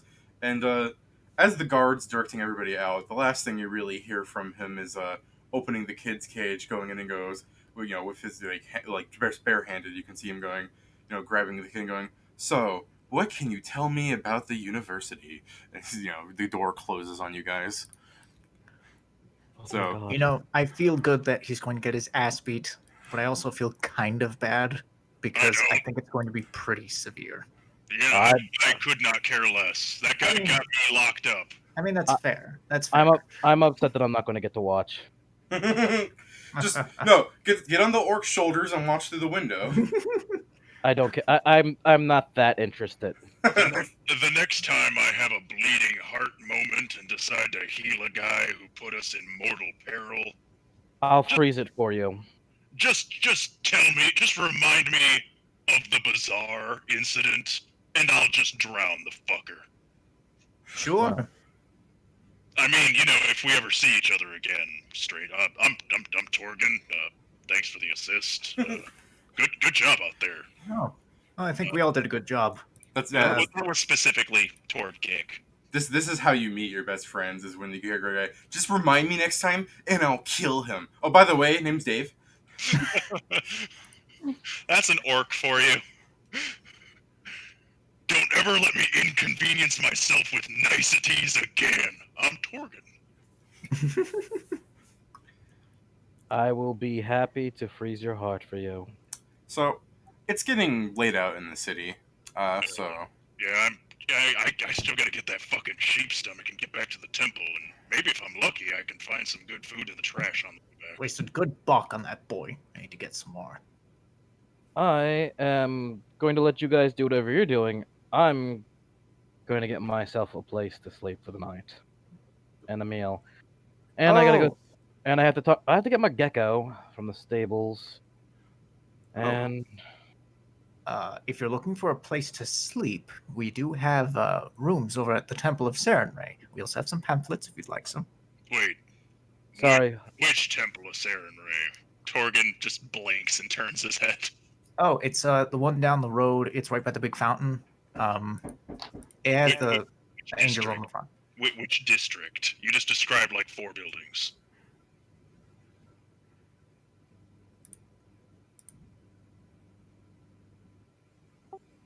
DM, which district was he in? Because I was the only one who was in the orchards, I think. Or the grove, rather. yeah, What district was the church in again? yeah. I assumed it was. I can't remember which one you said you came from. Sorry, I think you said you were from Mountainside. No, that's Gick. That's Gick. That's Mountainside. Gick is Mountainside. I'm in the Grove. Were you East Side or were you Lord's Hill? Yeah, he was in Lord's Hill. Lord Hill Okay. would make sense. Okay, so not that far, but still a different temple. Okay. Oh, all right. Different place. Mm. Sorry, kind of memory of a steel trap that's been rusted and falling apart, and But it's still made out of steel. it's still got some value in it. I can scrap you for like $5. That's $5 whole.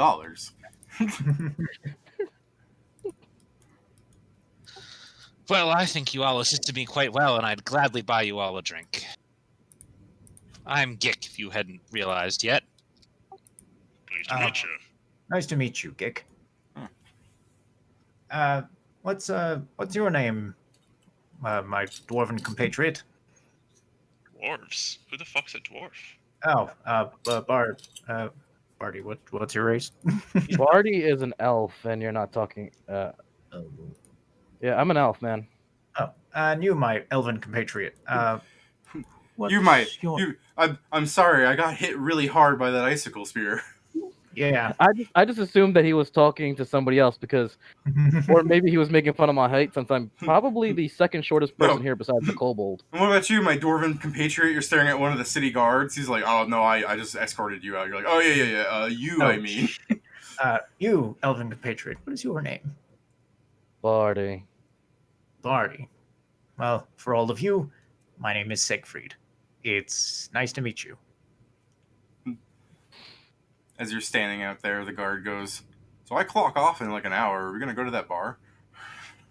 Yeah, sure. Yeah, sure. Just a time fade, and you guys are in a bar, and the dwarf guard's just with you, going, "Aye, daddy, daddy, daddy." I did get my gecko back, right? Yeah, you got your gecko back. Well, Yeah. I suppose as long as I get that dried sheep stomach, I don't necessarily have to go right back. I mean, it's pretty late in the day by the time we were let out, right? Yeah, that's what I was saying. It was getting dark. And the market was probably going to be closed the rest of the day. Well, that's why you got to go to night markets, man. They never shut down. Well, unfortunately, the rogue isn't here, so we don't know where the shady places are, but Yeah. Plus, could you imagine buying sheep stomach in the black market? then again, if we can use diplomacy to gather information and find a farming and animal supply store that's open late, I'll go. Don't get me wrong, I'll fucking go. I got a job to do today. But, Yeah. I Well, might have, I might have to just explain to the abbot relatively honestly. I was wrongfully arrested, and I will get the stomach in the morning. Yeah. Honestly, the abbot would be like, "Well, you're a half orc in Karnegion, so that makes sense that happened." Yeah, I'm down to tie one on. Wait, where precisely are we? What district are we in now that we just got ourselves arrested? I said you're in the offices. Oh, sorry. Oh, shit. You're near the middle of the city. All right. Well, we're a little far from the river. I could get you some real full-bodied meat if I could get some of that river water. But Honestly, since you let the dwarf come in with you, since he's just standing guard in front of the building, he goes, "Nah, you guys want a good drink? Come to the Stoneworks. There's a great club. They melt gold into the alcohol." Eh? wow, That is a horrible waste of gold. It sounds pretty extravagant. A waste of money, but a good waste of time. Yeah. He goes, "It sounds extravagant, but it really messes you up." I mean, I fucking believe it. Can't be the worst thing I've ever drunk. I'm all for new experiences. We could just go down to the Stoneworks then. I'm not against it. Like I said, if we happen to find a place selling dried sheep stomach, I need to pick some up. But other than that, I got literally nothing on the plate. I'll see if I can help you on the way there. Yeah, I'll let you perception on the way there for any markets that might be open. Well, we can, Alright. or if anybody's really good at diplomacy, you can use diplomacy to gather information. That takes D4 hours though. Oh, you're right. Shit, that takes Never mind. I'm just saying a perception that like on the way there you're like, I can't believe we found a little corner store that happened to sell exclusively stomach linings. Is anyone confident in their ability to assist perception, or am I the only one trained in it? I'm Gick is confident in his ability to assist. Okay, because in what? In what? Perception. I mean, I'm technically not trained, Mm, but I have alertness. I'm in the role of assistance with that. well, yeah. If anybody can give me assistance and I give myself guidance, then collectively we would take 10 for a perception of 20, and I'd be good with that. All right, yeah. So, and hey, you got the dwarf that's off duty helping you. Oh, There you well, go. okay, well, Barty just, outdoes the 20 that I could do anyway. All right. Jesus. Gex really thinking about that beer. It does have gold in it. Don't worry. Don't worry. Fortunately, the dwarf knows a place. Oh shit, either way. Yeah. So yeah, on the way there, you stop by, and the dwarf's like, "See ya, uncle," and you get your sheepskin, and you go into a bar where it just seems to be full of like honest working folk. It's got some dwarves and humans, and some other races. Like there's an orc in the corner just drinking by himself. Like when I say an orc, I mean a full ass orc. Nice. On the way, Torgan is staying very close to Gick, and he's fairly comfortable with the dwarf guard. But you'll notice he's standing as far away from Barty as humanly possible. Yeah. while still being part of the group. And at one point, he actually looks toward Barty and he just mutters in Undercommon, "If you understand me, react, you son of a bitch." Hold on, Barty has to check. Barty's like, hold on, takes out a note sheet. Languages I understand, with like a backwards R. It's like If it flips. makes you feel any better, my dumbass did not write any languages I understand. Well, But if it makes you feel any better, Undercommon would not be one of them. Yeah, I don't care. you're from the north, dude. No, Yeah. good. I'm from the icy north. That's, Dude, that's the correct response. when you're near me, you feel colder than anywhere else. I let off a chill. All right. Well, I mean, I'm guessing you probably speak human. I mean, you speak human, common, elven, probably giant, and I don't know. You've got a high int, so you speak a lot of languages. That's something you need to sort out. But Oh yeah, I'm doing that right now. yeah, if you don't speak Undercommon, that's a good thing. You probably your languages are probably common, elven, sylvan, giant, dwarven, and what other like weird things like perhaps Aquan. Eh, I'll get it down. The only thing is there. You know what that sucks about this character sheet, and I definitely got to redo it. Is there's actually not a space for languages. Oh, that's There is true. not. When he had a write down on real paper sheet that he scanned in, and that's why I didn't. I was thinking I should have caught him having languages, but it had no section, so I also forgot about it. Gotcha.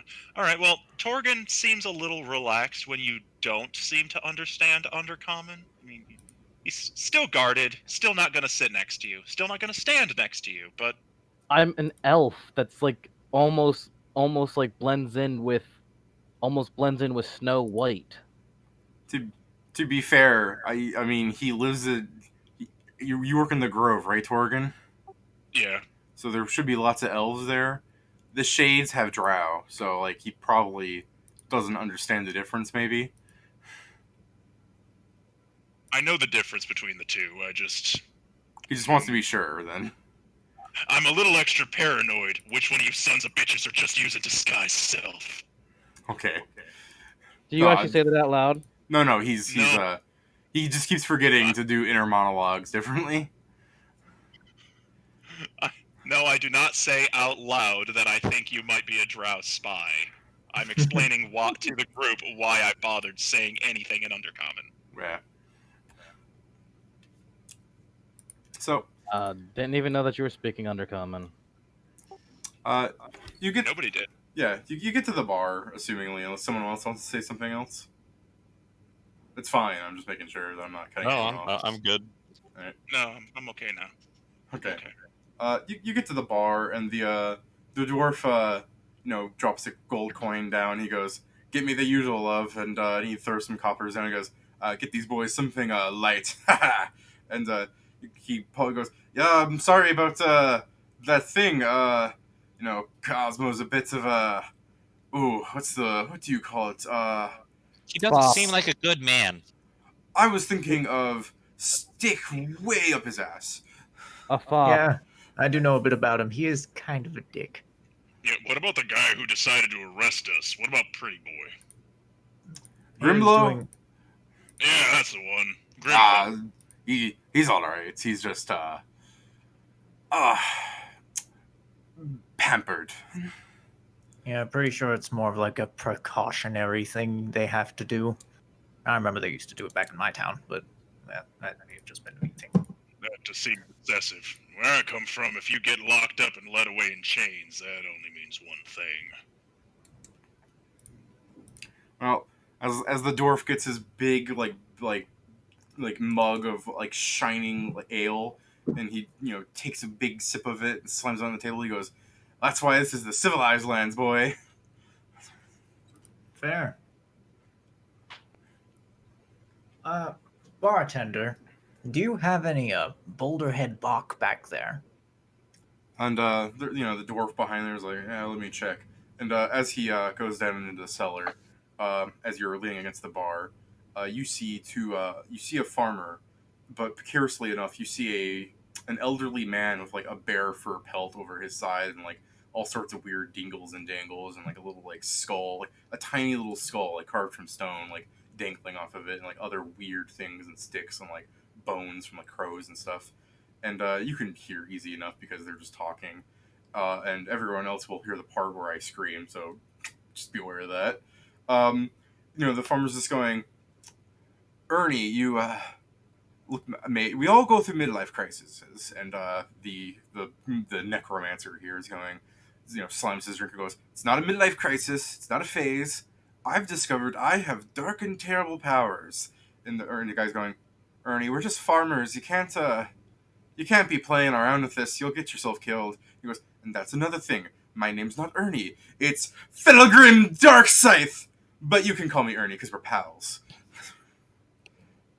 Siegfried's just looking over. Yeah, everyone's looking over like, Jesus Christ. This town's just full of weirdos. I mean, that's just any large city. Yeah. So while Felgrim here is, arguing with his friend about the finer points of becoming a necromancer at age 83, do you want to do anything about that? Oh, yeah, I got a thing I'd like to do. I'm pretty fucking thirsty. I'm gonna take 2 mugs from my own mess kit. I'm gonna fill them with water by creating water. Yeah. And then I'm gonna cast Enhance Water and turn both of those pints into mead. And then I'm gonna drink 2 pints of fresh mead. Yeah. The greatest spell ever known. It's great that you're doing that while the guy's in the cellar, because otherwise he'd be yelling at you. Oh, that's why I did it. I imagine that's a spell that, you're not supposed to cast in the tavern, but Yeah. Barkeep's not around. I'm thirsty. Yeah. So as the guy comes up with a bottle of the stuff that you asked for, slides it on over to you, man. Ah, great. Thank you. And in front of everybody, he's just going to pop the cork off his holy symbol and start to pour it in. There we go. Now I have something for work later. Thank you very much. Put the empty mug down, put the cork back on. So the dwarf, who's halfway finished with his giant mug, as he's like kind of slurring already, he's like, it's strong stuff, mate. So what are y'all doing in the he's like tapping his head and he's like, Bayou place. Oh. Well, as you know, I was just out to buy some sheep stomach so we can use it to make cheese down at the temple. But, you helped me out with that once when your mates falsely imprisoned me for several hours. So, you know my story. Yeah. I came here on a religious mission from a nearby town, a couple dozen miles that way. And you see the dwarf like start counting on his fingers. He goes, couple of dozen, man. Isn't that just Ningel? Yeah. What? It's the city directly next to the city. Yeah, it's not a long way, but they said they needed more here than back there, so I came over here. He goes, do you mean a couple of dozen miles from within where we're standing? Because that's still the city. Oh. No. It's may have the map wrong in my head, but it's a little bit farther than that. And then the dwarf like leans into you with like a clatter of his like beard, and he goes, "You have a map of the city in your head?" No. No. Yes. Let's just keep talking to the drunk dwarf. No. He'll pull out like a world map and be like, okay, where the hell am I from again? Okay, I'm from there. I'm gonna point to like way out of the city. It's like that's much farther than I actually stated it was before. I really need to get distance in my head. Yeah. And the dwarf goes, "You're from here?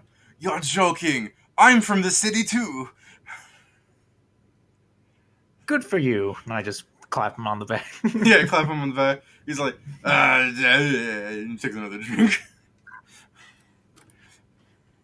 Torgan says nothing. You're Is just double fist drinking that mead. I cannot get drunk fast enough. I am not drinking at all. That seems like a bad idea right now. Fair enough. But But if we're talking about where we're from, I'm from the Hoarfrost Expanse. The Hoarfrost Expanse. That's Yeah. pretty far. The dwarf goes, Hoarfrost? I've heard a joke about that. There was a slut, and she was cold, and he like starts leaning on the table, That was Like- a hilarious joke. like he's falling like unconscious. I think that gold is already starting to go to his brain. Or the heavy metals are starting to shut down his liver. Yeah, you know, one of the two. One of the two. Something ain't right in there.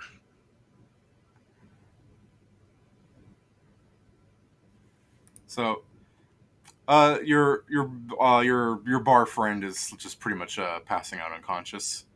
In case you want to do anything about that. We thought dwarves could handle their liquor better. I mean, the rogue's not here to rob him. Yeah, so, I know. It's such a shame. That's not really my problem. Yeah, I mean, yeah. If he passes out, he passes out. It's not whatever. Is it racist to assume that all dwarves can hold their liquor? I mean, a little bit, but I mean, consider what he's drinking. That's fair. He did seem familiar with the bar. I'm sure someone here knows him. This may not be a uncommon occurrence for him. Yeah. Maybe he just gets a drink for the night, or a room for the night. Yeah. But you're still sharing a table with a sleeping man, so you just hear like, during your conversation. So did you guys want to talk to each other? Jesus, that cat sounded pissed. So, as we can see that this fucking city apparently is dangerous as hell, perhaps we'd be better off, perhaps sticking together a little bit in order to make sure that none of us get murked by a freaking elemental summoned by some dumbass college student. Well, if you need my aid, I'd gladly protect you. But it seems we're all, it seems you are all foreigners. I am as well to the city. Is that the case? Yeah, I'm a bit lost, not gonna lie. Wouldn't mind getting lost with a couple friends, I suppose. And from the sounds of it, I doubt that any of us have any solid work being done. Is that correct? No, not really. Oh, well, what are all your goals here in the city to begin with? I'm a bit curious to see if we all happen to have similar interests.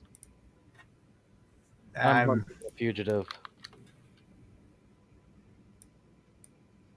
Oh, all right. He just looks over. That's a lot to put on the table. But I don't judge.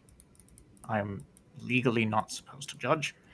I'm sorry, why would you legally judge me in the first place? Cleric of Sarenrae, I'm supposed to, redeem all that sort of thing. Never judge. It's all that.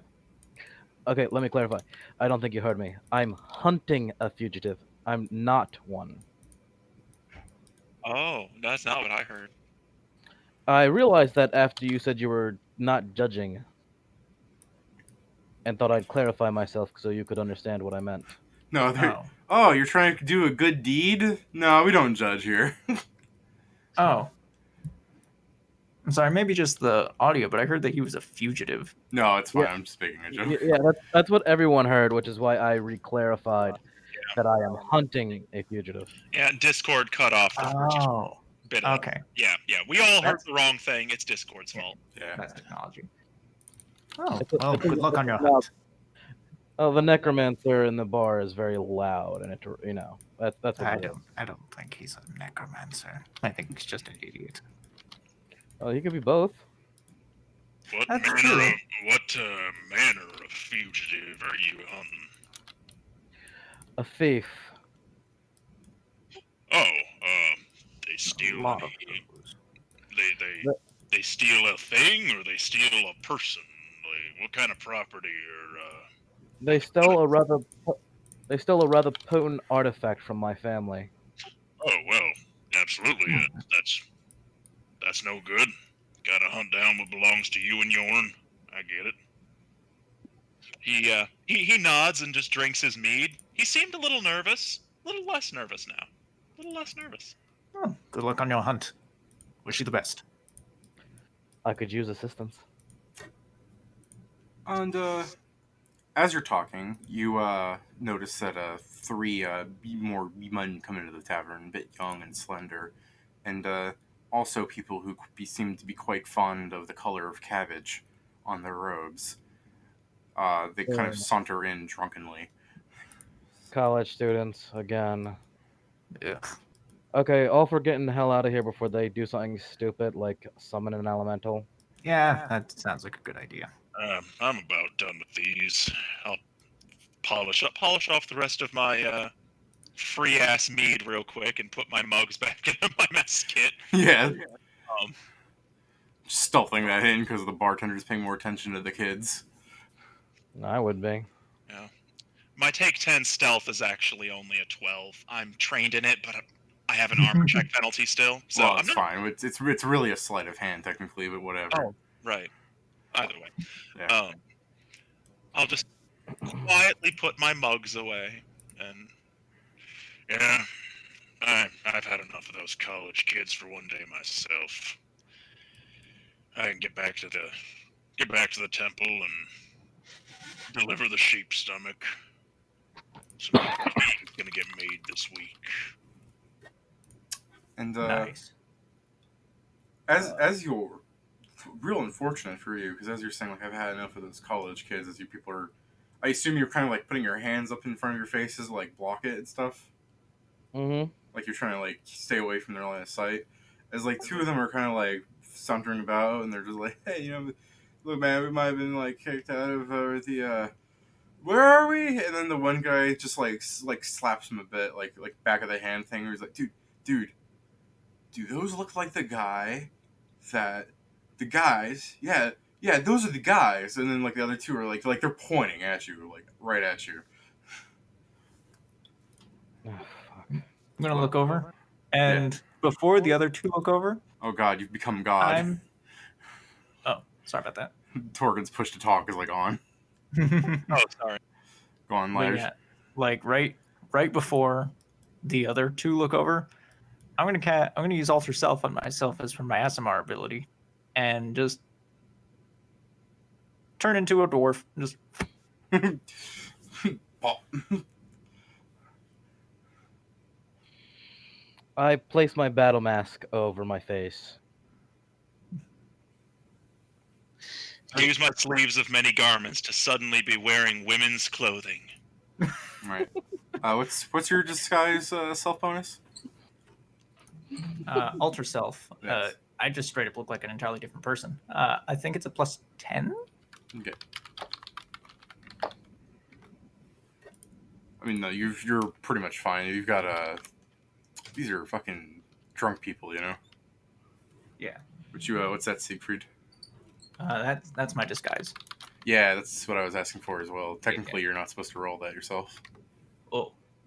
It's not supposed to be a check you know the answer to. Oh yeah, makes sense. Yeah, he's just gonna go. Aye, let's make our way out of here, my bearded compatriots. Aye, yeah. Come on, let's go. Let's get the fuck out of here. Yeah. I'm already leaving. So Orc transvestite and her very beautiful bonnet are getting up with you.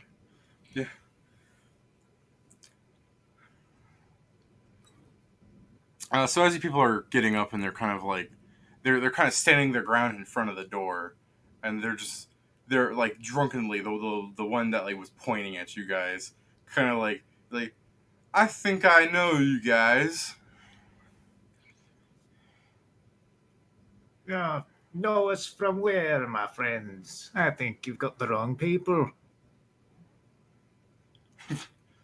You know, I saw that dwarf earlier arresting some college kid, and I point to the drunk dwarf as I head out the door. I will let you try and like do a like a bull rush kind of thing against the drunk wizard because they are standing in front of you. Like you're just shoving them out of the way, essentially. I just glare at him. Make a wisdom saving throw. Will save. I have the exact opposite problem. Jesus. They might be drunk, but they're wizards apparently. Yeah, if you stop rolling 16 plus, for fuck's sake, Gick rolled 3 6s and a 1. and they won the day. Gick will look at the group of them, and you don't look like you'd be much of a fight. You should get out of my way, and he'll make the bull rush attempt. Okay, yeah. Go ahead.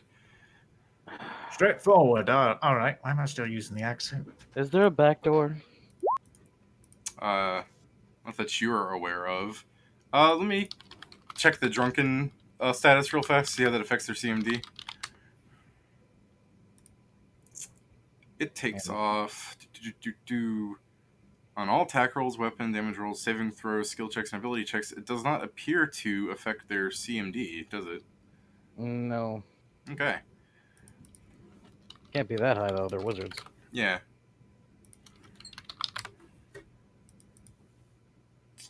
So. Mine is only 14. You hit it right on the money. Meat is beat. Move your ass!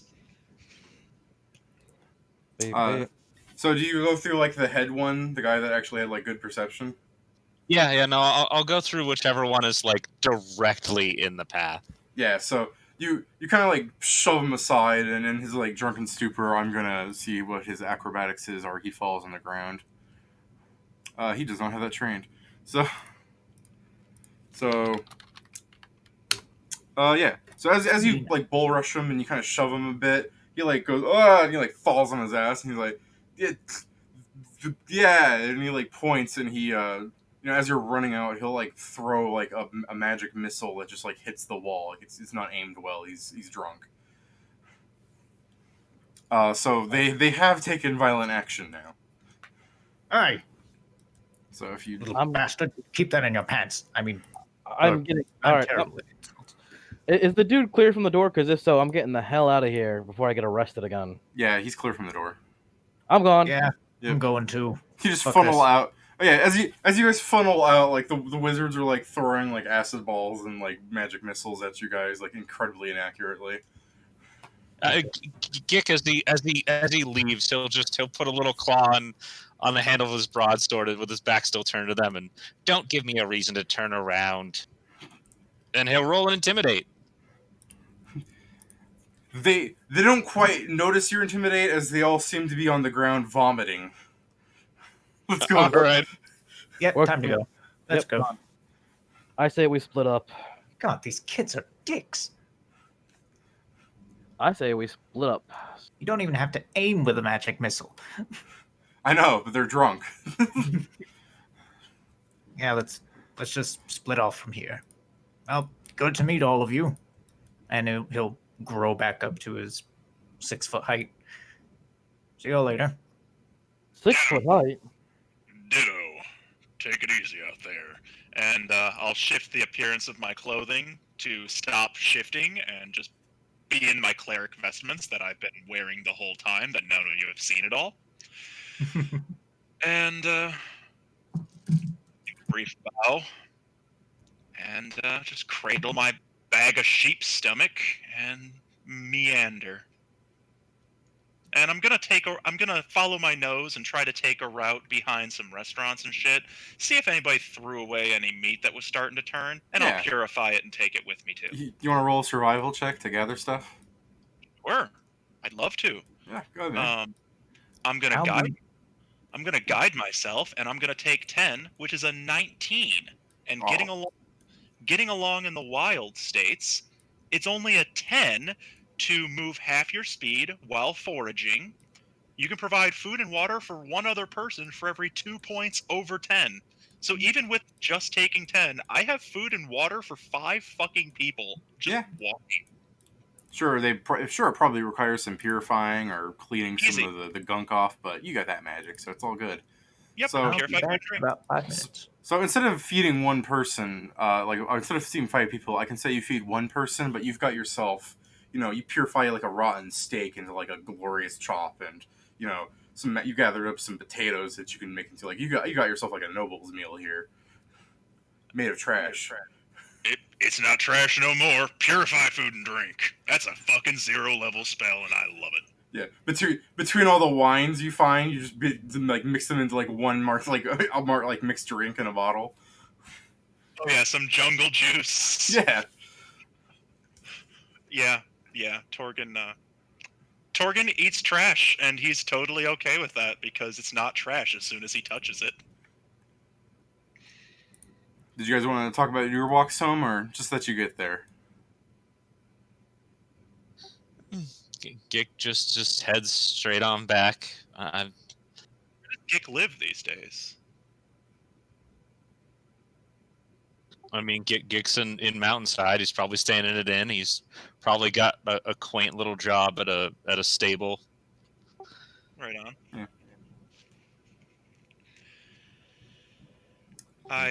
I can make 10 gold a week just doing scrivener work, which I mean that's impressive for scrivener's work. Yeah. Oh, and when I go to bed, I have one spell slot that I've not used, other than my domain slot. In that spell slot is the spell Dream Feast, which states that if you fall asleep with Dream Feast prepared, it will cast itself during the course of the night, and you wake up as if you had eaten a full, nutritious, delicious meal. I'm going to edit your character story, so your introduction is now, my name is Torgen, I like food. Yeah. Torgen does like food, sure, but more than that, he's glad to have the opportunity to have good food again. Also, as you pointed out, we can't really get dietary fish here, and I grew up on the river, so Yeah. I specifically dream of a grilled catfish feast. I'm pretty sure you could catch catfish in this river. I don't know. I don't know about that. Considering certain parts of the river are solid enough to run across, nah. Hey, listen, if I can catch a catfish in the Delaware, Maybe. Yeah, maybe. Sometimes it's catfish, sometimes it's salmon. Just go a little north of the city and the river's fine. You know, if we ever have a reason to leave the city, yes, Torgen will absolutely buy a tackle box and a fishing rod, and he will go fishing, and he will love it. I guess before bed, Gick does just a little patrol of the block he lives on. I'm assuming like I found like some kind of peasants, staying area. Yeah. A small little area to rent out as my own. You're the one that lives in Lord's Hill? No, I was living near the office in order to be near Lord's Hill. Ah, Lord's Hill's probably like really fucking expensive. yeah, they have mansions and stuff. Right. So I'd assume I would be trying to stay near there to keep an eye out for my grifter. You have like a derelict corner office that you just work in. You work in, quote unquote. Works for me.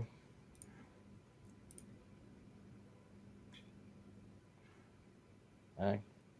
It's something, and it'll get me eventually towards where I want to be. Which is nowhere near here. Alright. So, you guys probably just go about your days for, a little while. And, I guess the question is, like, would you actively try and meet up with each other again? Yeah, I can. They would be very useful in my attempt to get this grifter back. Okay. You wanna take the lead then? So like the next day. Yes. So I know two of them are from the Church of Sarenrai, or at least the very least one of them was, and the other one seemed to be as well. And the other one's a kobold. One spoke about staying in the grove. So I'm going to try and find the dirty hobo one first. Targon.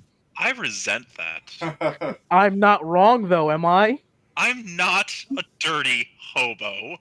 I am a priest, an opportunistic survivalist, and a holy man. Dude, to me, you're a dirty hobo.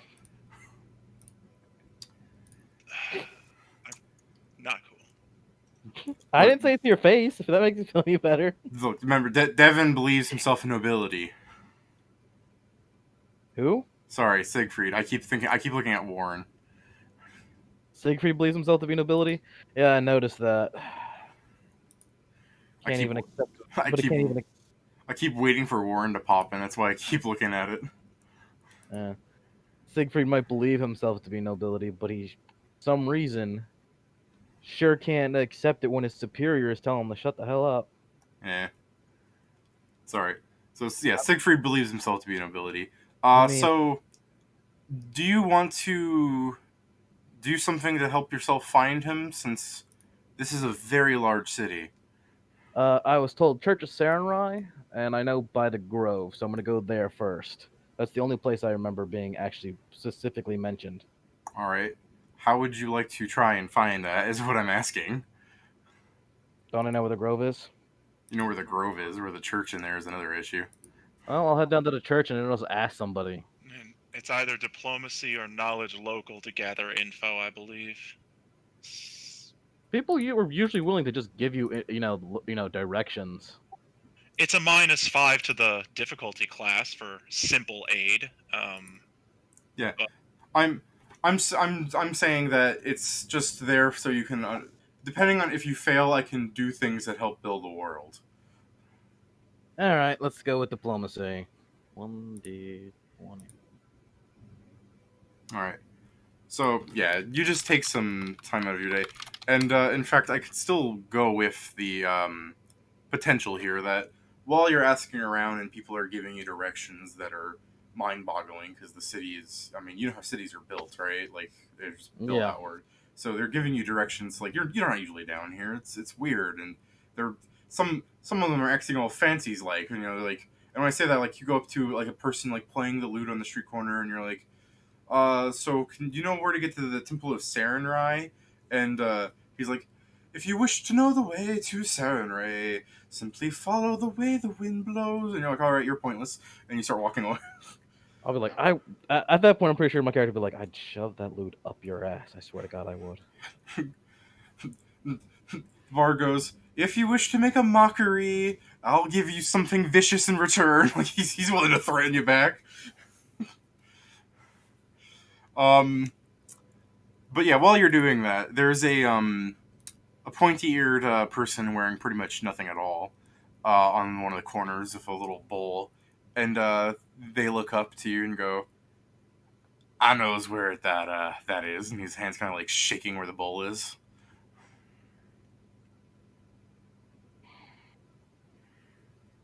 And where might that be? He goes, "Oh,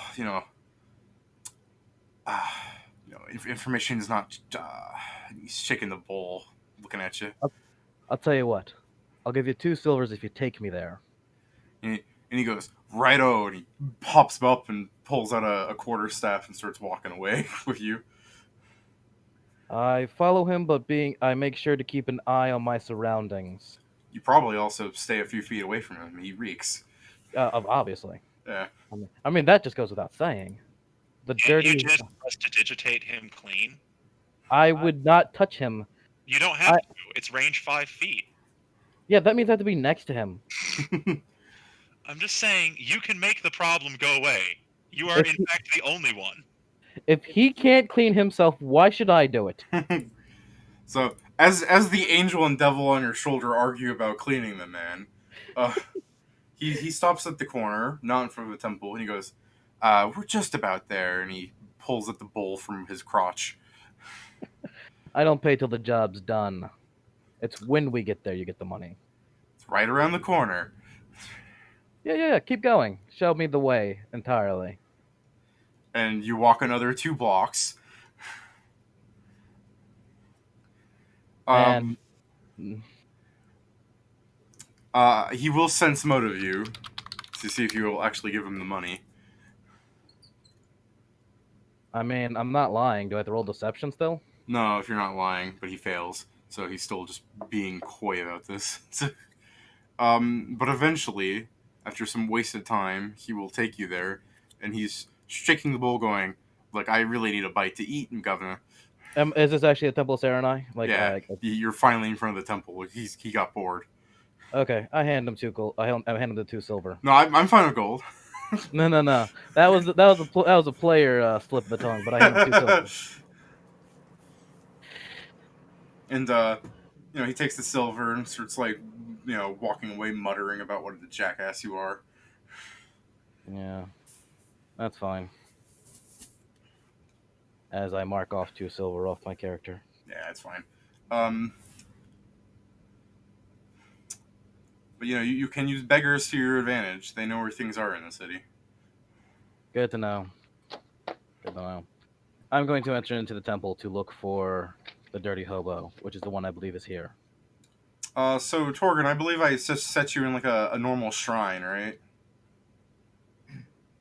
You said that, yes, I was holed up at one of the shrines to Saren Ray in the city. There Yeah, are several, since she's a core deity. Yeah, because I'm saying like the giant majestic temple is probably in the offices.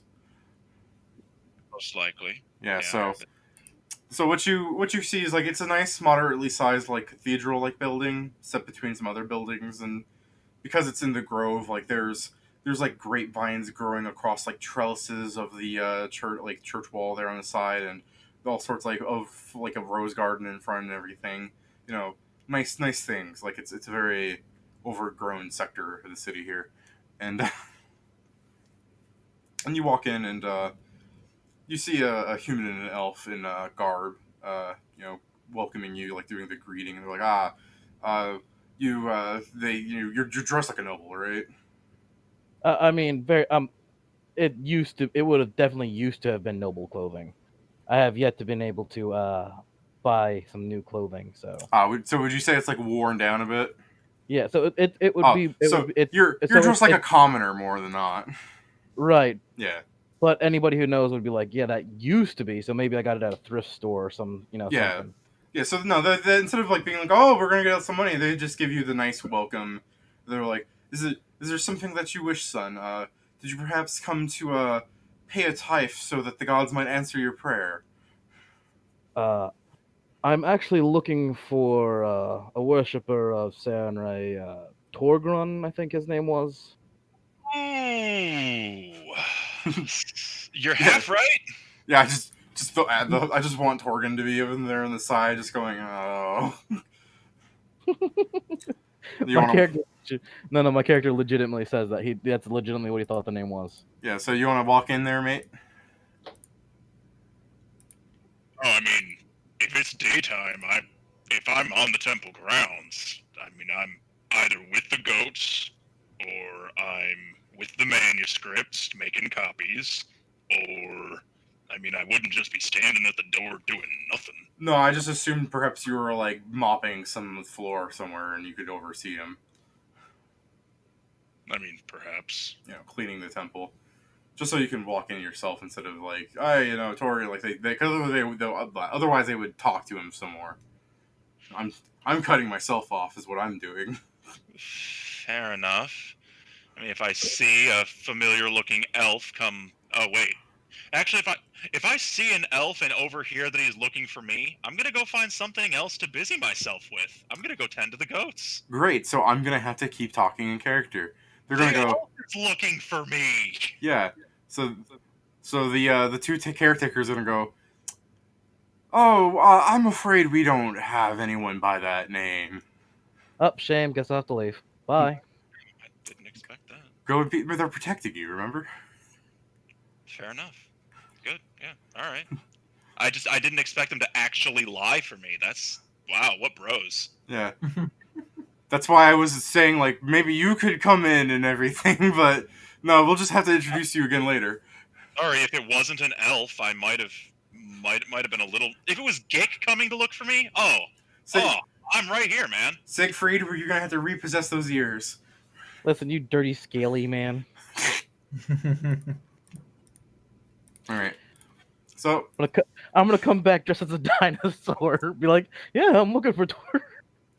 so you leave the temple and shrug, going, All right, I must have gotten the place wrong. Wait. Maybe it wasn't Torgron. Maybe it was the other one. What's the other one? There was the Kobold Grick and the human Siegfried. Maybe that's it. I'm gonna go back in and ask if instead it was the human Siegfried. Which it wasn't. He's in a different temple in a different district. yeah. Yes, I know, but my character is. This is exactly how my character Yeah. would be like. I know. They said they don't have a Torgran, but maybe they have a Siegfried. So they're both Sarenrae churches, right? Yeah. Then yeah, after a quick knowledge check from them, they go, "Oh, Brother Siegfried is over here," and they take like a map that looks horribly inaccurate to the city, and they put a pin into it, and they're like, "There you go." Okay. Well, if you see a Torgran, tell him I'm looking for assistance with my fugitive problem. And that while I cannot pay now, once I have captured him, I will be allowed back home and can pay him quite handsomely then. They kind of look at each other and go, "We'll do." I appreciate that. Thank you. And I leave a gold piece in the tithe box as I go. As you begin leaving, you can see them biting it.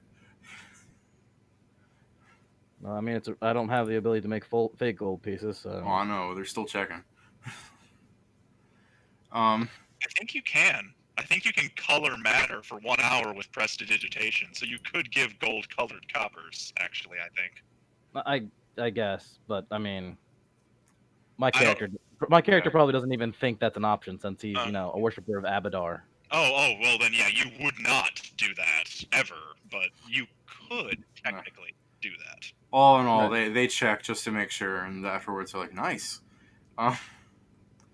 So you take a horse and ride over to the next district to save everybody time because. I figured I'd just ride my gecko the entire time. Oh yeah, sorry, I keep forgetting you have a gecko. It's so silly to me. Right up a wall. That's the whole idea. I can ride on the wall, and if it wasn't for the fact that I'm a medium-sized creature, I'd have gotten myself a riding bat. Yeah. So you ride on over to the next district and get over to Siegfried because we're just going to assume that you spend some more time. Hopefully, this time when you talk to a homeless person, you're like, "I'm not falling for this again." Mm-hmm. Plus, I was given a map this time. It's a horribly inaccurate one. I'm going to climb a building, and I'm going to get myself a nice little bird's eye view. Yeah, we'll go with that. There we go. So you find another temple, and you go over to Siegfried's temple. Excellent. I'm going to go in, and I'm going to find somebody who's in charge, or hopefully Siegfried himself. Hello, and welcome to the Oh, it's you! Yes, it is me. Hi. They put me as the greeter. Again. How are you? I'm doing good. Actually, I was hoping that perhaps I could get your help in hunting down that fugitive. Oh,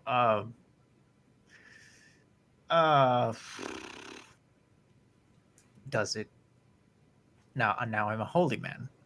I'm a devout man. But does it pay? A good question that should always be asked. And I'm afraid I can't pay you up front, but the problem is that I have been removed from my noble family in the Hoarfrost Expanse due to this man's actions and my inability to stop him. So if I can capture him and recover the item he stole, I will be allowed back in, at which time I can pay you. And you say with a noble family? Yes.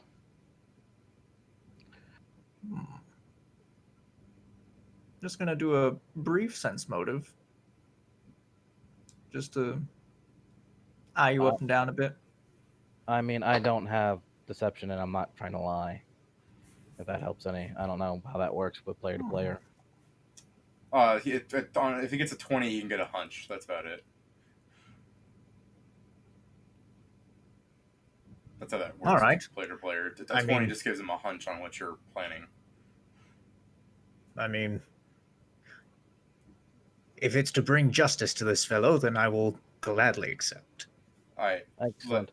let me I- specify before someone gets mad at me later. You can do bluff versus sense motive and stuff, but since you're not doing that, since you're not actually lying, a sense motive is on a 20, he gets a hunch as to more to what your motives are. Works for me. Okay. I looked for Torgrun. I thought he was at the Grove one, but they said there was no Torgrun there. But they did help me find you. Hmm. Do you remember where that Grick fellow was? Gick. Oh, is it Gick? Yeah, it was Gick. It was I don't. I believe it was.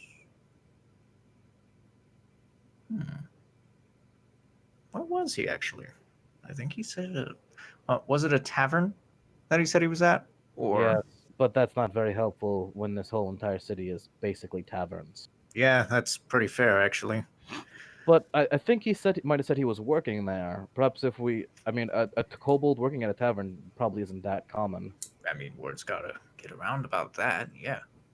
But perhaps if we could find that Torgrin, perhaps he would know. He seemed very infatuated with Gick. Yeah. You think there might be something there? I think they might. I think that Torgrin might be a little shy to say it, but I think he likes him. You know. I wouldn't think of it like that. I think. I mean, maybe I don't know. I'm usually not one for gossip. The shipping begins. I'm a noble. That's like all we do. Look, I was a noble. All right, I still kind of am. I'll see. It just wasn't my thing, I suppose, to listen. gossip very much. Hey, listen, it's not for everybody. Yeah, But it's always nice to have some juicy details. yeah.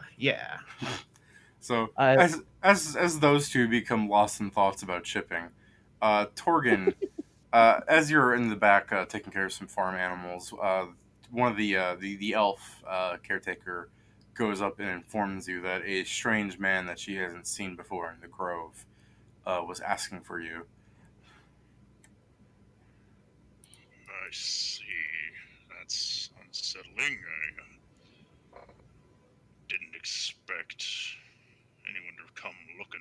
I saw the elf. It was the elf, right? Yes. Did you introduce yourself? To Yeah, who? Yeah. Then yeah, she informs you that it's a man known as Barty. Right. Yeah, I ran into him in the bazaar the other day. Is that Didn't all? really expect him to. He Yeah, he looks like the kind of person who would work with the drow. I know. That's, he either I mean, your guys aren't technically wrong. he either just looks real unfortunate, or he's looking for. He says he's after a fugitive too. I didn't give him any clues. Just I might have to find another shrine, Father. I don't know, but I appreciate you keeping it under your hat. Yes, we'll begin looking to see if there's another shrine nearby that can house you, and she'll leave you to the animals. Thank you, madam. I didn't mean to attract any attention to your establishment. Yeah, she'll just turn and do the holy prayer of Sarenrae.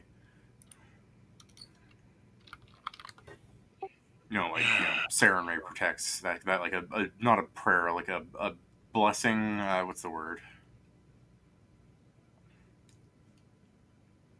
Like God protects, that sort of thing. Right. Yeah. Well, she'll saunter off. So, after you guys finish painting each other's nails, and you get off the topic of talking about Gick's dick, Hey, I'm just saying, it's do you think it's freaky like in lizards, or do you think it's more normal?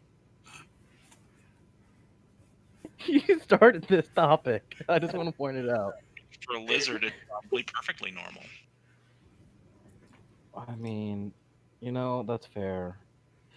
All right. I suppose we should probably stop shooting the spit and try and find him or Torbran. He is a Sarenrae worshiper like you. Is there any other places besides the Grove and here? Oh, he's not though. I assumed he was. Yeah, it's an assumption. Yeah, everyone Yeah. assumes he is because he lives at the Temple of Sarenrae. Because Right. Right. So Right. it's a good assumption, is what I'm saying. Right.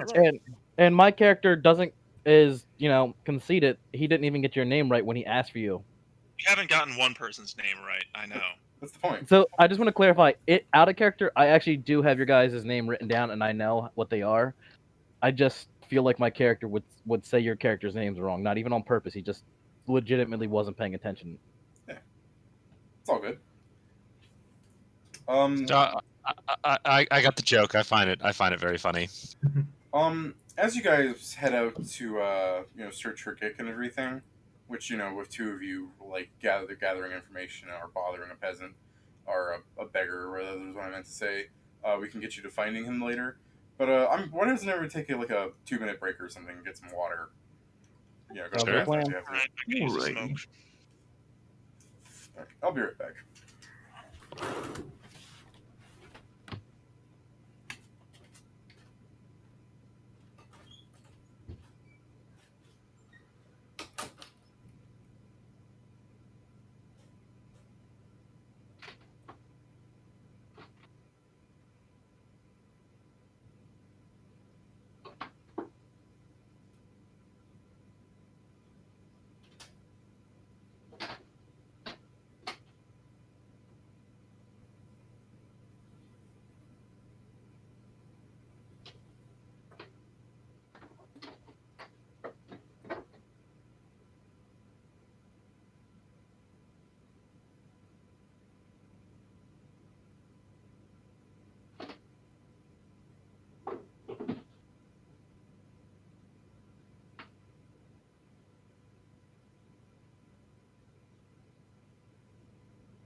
3 glasses of water. Should be enough to get me through this last hour.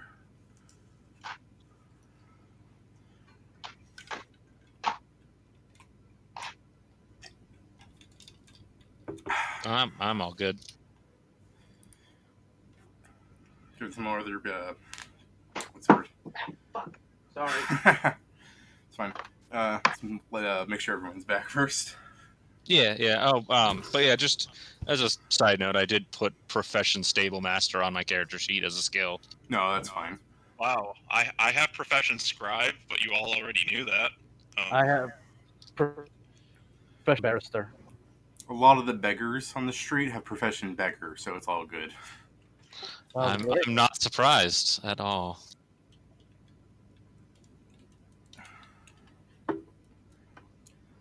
You make half your wages. You make half your profession score per week. Meaning, right now I can make a whopping 10 gold copying documents. That's a lot, mind you. 10 gold. No, for a level 2 character, 10 gold a week, and actually, it would have been the same last level because I only have 1 rank. I have Masterwork Tools though. But yeah, this is effectively a level 1 character who could theoretically just make 10 gold a week, doing honest work, and he'd have a pretty comfortable life as a commoner. What's the fun in that? I know it's not. That's we're not playing houses and housewives. Plus, healthy people. Plus, it's only healthy people that live their lives like that, and anybody who's an adventurer definitely sure doesn't have a healthy mental state. No, I don't. Psychologically unsound. Someday when I retire, I could just keep doing what I'm good at and make a suitable, honest living, enough to pay for expenses and such. I honestly can't wait to capture this thief so I can go and retire back to my mansion. That technically doesn't belong to me. Well, I mean, good luck. Good luck in your quest to leave this campaign. Hey. I mean, like that's just my character's goal right now because we don't have another goal. It might change. He might stay. Even if we end up capturing him, in the next 20 minutes, my character might still end up staying on if something else comes up that he feels is worth his time. Yeah. Who are we waiting on, by the way? Warren. Warren. Yes. No, Warren's Sorry. dead. All right, sorry. Barty, you're here, right? Yeah, I'm here. All right. Then as during the break, you did some searching, stopped by a food vendor, and got yourself a hot dog that questionably has a rat tail on the end of it, and carried on, and found yourself to a Gix establishment after some time.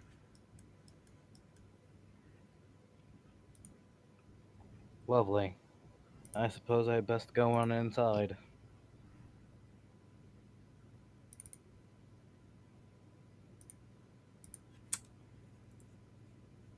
I mean, yeah, the doors do not stop you. Go on.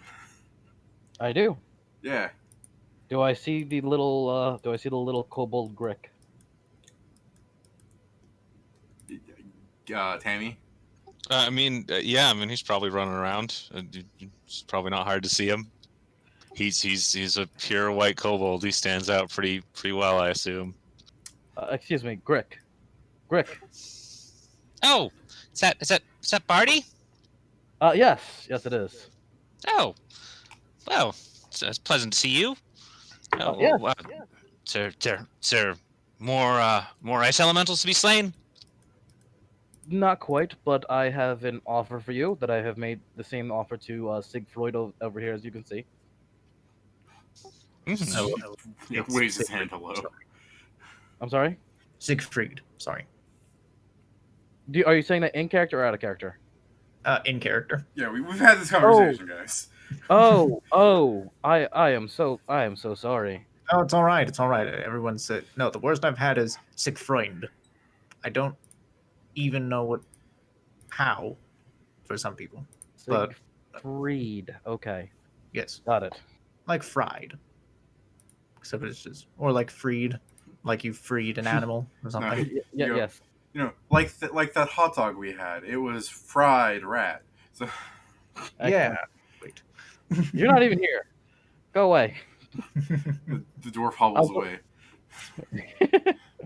All right. So Grick, I'm. Yes. Were you saying something? I was just simply going, yes. I am hunting down a fugitive, as I perhaps told you last night. I cannot return home to my noble family until such time as I have captured him and returned regained the item in which he stole, a very potent magical artifact. If you were to assist me in that matter, I could not pay you now, but once I've been restored to my rightful place, I could certainly pay you then. Well, I mean, I came to the city to make a name for myself, so capturing a fugitive would just simply be well within line with my own ideals. Just make sure that when your relatives tell tales of the deed, they make sure they get my name right, Dick, and make sure you embellish it a little bit. I mean, a white kobold of your stature must surely be related to the white dragons. Well, I'm practically a dragon myself. I'm just a little on the small size. Of course. Well, I do live in the Hoarfrost Expanse, and that's not right, man. Sorry. I do live in the Hoarfrost Expanse, and we happen to have a certain reverence for any of frost. And your heritage certainly marks you as one of those. I'm certain we'd be more than happy to, and perhaps even you could come and tell the story yourself. Well, I'm sure after catching the fugitive, there's still much more work I need to do in this city. But That's someday, true. maybe, yes. I'm certain you could even make your name up in the Expanse. But yes, I would be glad to assist you in your time of need. Well, I certainly do appreciate that, and I will be making sure that you are adequately rewarded. Huh. Now all we need to do is find the half orc, Torgrun. I think his name was Torgen. Maybe that's why you couldn't find him. I did say Torgrun. Maybe okay. We should head back to. I went to the place in the grove where he had said that he was staying, but I asked for a Torgrum, not a Torgan. Ah, well, they probably didn't have a Torgrim, but maybe they have a Torgen. Ah, yes. Would one of you do me the favor and would do me a favor when we get there and ask for him? I would feel very embarrassed if I went in and asked for him again because for the wrong Yeah, person the first time. Sure. Gick, you could ask for him. Sure. Well, why not? Or perhaps even Gick could. He seemed to really appreciate your company. I mean, what's not to appreciate about a strong kobold like myself? I'm sure many people wish to be in my company. Of course. Yeah. You're nearly dragon-like in your reverence. Exactly. But yeah, sure. All right, let's head off. Do you all have transportation of your own? I've got a horse. His Uh, name's Davy. He's back at the clergy. Yeah, we should. I would have thought we would have grabbed it since I was, on my. Yeah, like, you're traveling around the city. I'm sure you're on an animal. Gick, do you have your own? I don't have a horse, but You could. A big gecko thing. You're small enough. You could certainly ride with one of us, should you decide to. yeah. Well, I mean, if you want, I'm actually rather skilled in riding. If someone doesn't mind me taking the reins. By all means. Don't you have that gecko creature? Sure. Yeah, I just said that he could ride it. He could. It's not drive it. It's ride it, right? He could pilot. Yeah, Yeah, pilot it while I took the back seat if you preferred. I would enjoy it. It's been quite some time since I've gotten a chance to ride a mount. Of course. And I will allow you to ride him while I take the back seat. I hope you can keep up, Siegfried. Now, I'm not the best rider, but I will say that I at least know what I'm doing. Do a real bluff for. Yeah. I was like the way you're building it up. Like I gotta like quickly make a writing encounter for you guys. So I guess as you're riding around, where exactly are you looking for Torgan? Oh, we're heading back to the Grove because I said the wrong name, so that must be why. That's not- You're going exactly back to the. I see. Yes, and I'm gonna have. We've decided Gick will go in because I would be embarrassed, and I asked nicely, and he seems to, Thorgren seemed to be very appreciative of Gick's company. All right.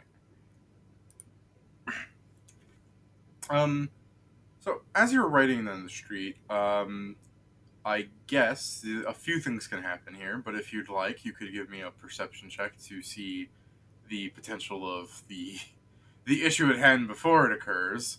Though this is one is somewhat more difficult, as without knowing what's going on, it's a, it's a bit hard to distinguish. So not really. Then I'm going to ask you, what do you do when a well-dressed man and two people the size of houses, they're very broad-shouldered gentlemen, half orcs, if you will, stand in front of you, like you're riding, and down the pathway, he sees you, smiles, snaps his fingers, and they start blocking the way of the street. I mean, do they look like they are guards? No, they look like they're rough gentlemen. Perhaps we should take a detour and just climb up the building. What about the dude with the horse? What's he gonna do? Go down an alleyway. Horse, 90-degree turn. If it's a feat for vampires if they have an animal companion, to share spider climb with their animal companion. Holy shit. Vampire's horse really can just clip clop right up a wall and across the ceiling. Hold on, wait. A shame he's not a vampire. A He's gnomish, not. a gnomish vampire with a riding boar has a Yes. spider pig. Spider Pig. You have created Spider Pig. You did it. I'm sure So- your mom's real proud. So as the horse rider fantasizes about this, if only I was a vampire, what do you do? The people with the lizard are going up the wall. What's our poor horseman doing? I mean, I'm not actually driving, so Yeah, Gick is piloting that horse. I mean, Gick will go up and around them via a wall. He'll give the salamander a little kick and actually ride it at his full speed. Gick is on the gecko. Never mind. You're Yeah. piloting your own horse, Siegfried. Yeah, he'll go around and he'll go around and then he'll actually kind of stop and like a movement ahead of them, a movement ahead of the blockade and stop to see what the horse rider's going to do. All right, go Ow. on, Siegfried. What you got? Oh, damn it. I look around for an alternate route. Do you just want to like get the horse to turn around then? Yeah, I pull out my Okay. shitty little map, and it's just like, all right, how the hell can I? Okay, this way, and I'll just go. All right, come on. Come on. All right, give me a ride check for a quick turn. All right, All right. So 9. as you grab the reins and you try and get the horse to stop, you get bucked off. And as it's going like it stands up and waiting for you to get back on. As you stand up, you see the well-dressed man who was standing between the two thick boys, as Torgan put it, smiling down at you. He's gonna go, "Hello." Hello. Got a bit antsy on the horse. Ow, fuck. He goes, no, quite right, quite right. It happens to us all. So, Ah, have you paid the Thieves Guild tax lately? Thieves Guild tax. He'll stand up to this point and he'll say, I thought that I was exempt from that. Warren, where are you, you fucker? Oh, G- would you like to roll a bluff? Because you can bluff that. Yeah. Can I do a touch of glory just like behind my back? Yeah. Like a sneak. You're on the ground, like you're all twisted. It's all good. Gik will get off the horse and approach from behind. So And- 19. And he goes, sorry. Which guild did you belong to, sir? I belong to the can I make it? Oh no. Yeah, you can make a check. I belong to the Scribes Guild. No, I mean you can make a check Oh, to know which What? guild. what check can I make? It's a local to know which guilds they don't rob from. I can only make a 10. Yeah, Mm. hopefully 10 will do her. And you didn't No. even get the 10. Oh, Lord. Yeah, No. didn't get the 10. I So yeah, work with as you go the Scribes writers. Guild, he's going. Writers. He goes, I must have missed that meeting. I believe you're confused, sir. And he pulls out a sap. I don't think you're exempt. He's like poking you in the nose Oh, with it. whoa. No need for violence, my friends. I can pay the tax. It's goes- completely fine. He goes, perfectly fine. He scoops the sap right behind his back again. And All right. So how much is this? he helps you up, dusts you off, and hands out his hand and goes, this is a mugging, sir. Oh, well, of course. A mugging. How could I have forgotten? All right. How much do I owe you? He'll be reaching into his pocket, like looking at the guys. No, I said earlier, Gik was getting off the gecko and approaching these fellows from behind. Okay, yeah. Did you put the gecko on the ground first? Oh, yeah, no. I up the No, it's building, just- it's around on- them, back it's- onto the ground behind. It's on them. the wall, you dismount and land on your feet. She just Prince of Persia. Alright. So you go up to the big half orc people who are standing at attention, like, giving, like, this guy. They're there for intimidation. So you go up to one of them. They're not really paying attention to you. You don't have to, unless you're real noisy. Like, you're not wearing armor or anything, are you? Gik? Yeah. Gik has a breastplate. Okay, so medium armor. then yeah, probably then they actually might notice you then because like it makes noise when you walk. Yeah. No, he's not quiet. All right. So yeah, You know. they'll turn at you and go, yeah. Is there a problem with my friend? And he goes, and one of them looks at each other and goes, no, he's just getting mugged. And then one of them goes, Are you- yeah, all right. Are they looking away?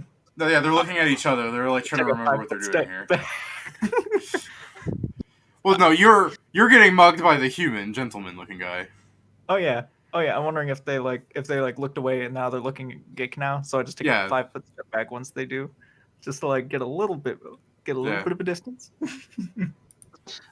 Are you sure he's the one being mugged and not you fellas?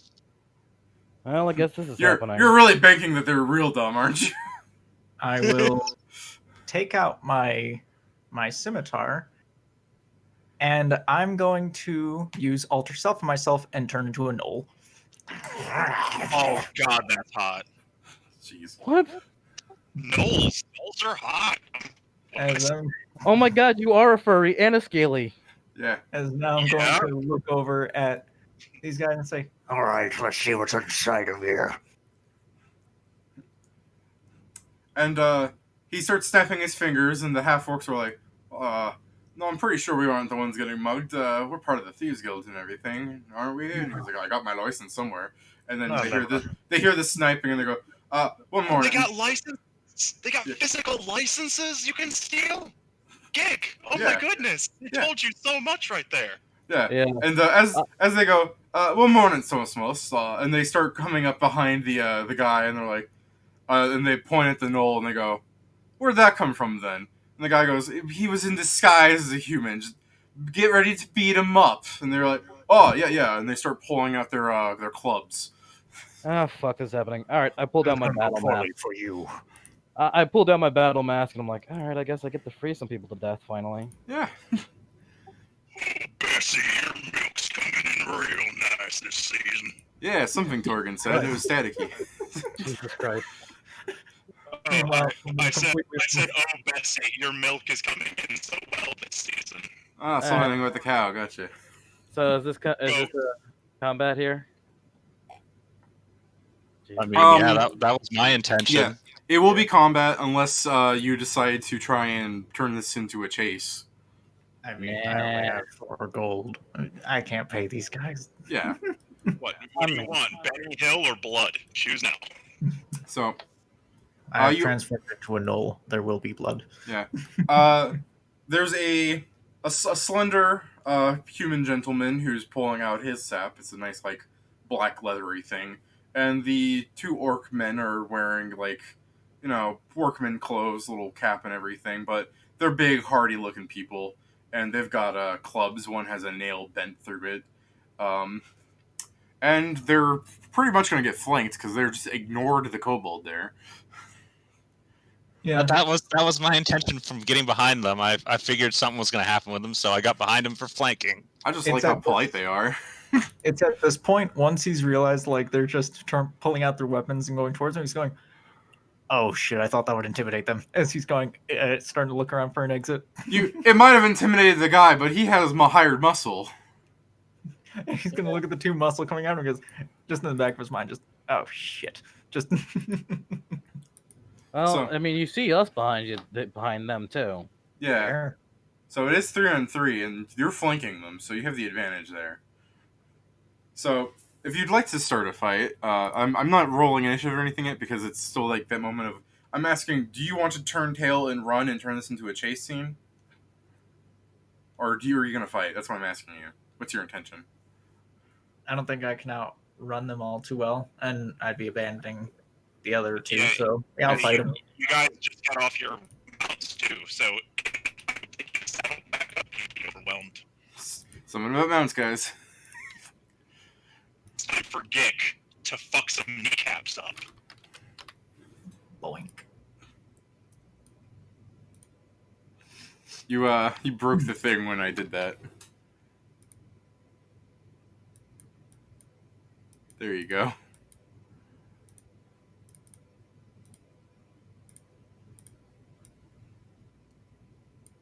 So you're in your okay. You're in your alleyway there.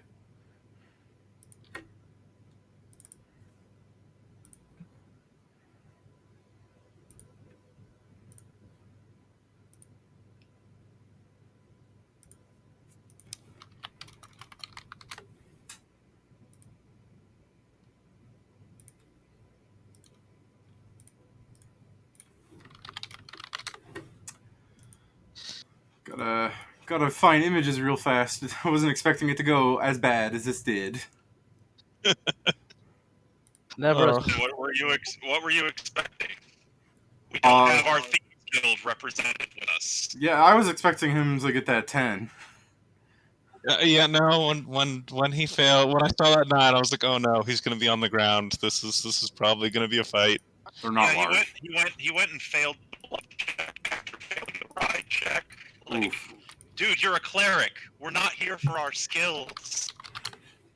Not, and I say that as a cleric who has a lot of skills. How many skills do I have? I'm actually using my favorite class bonus for skill points instead of hit points.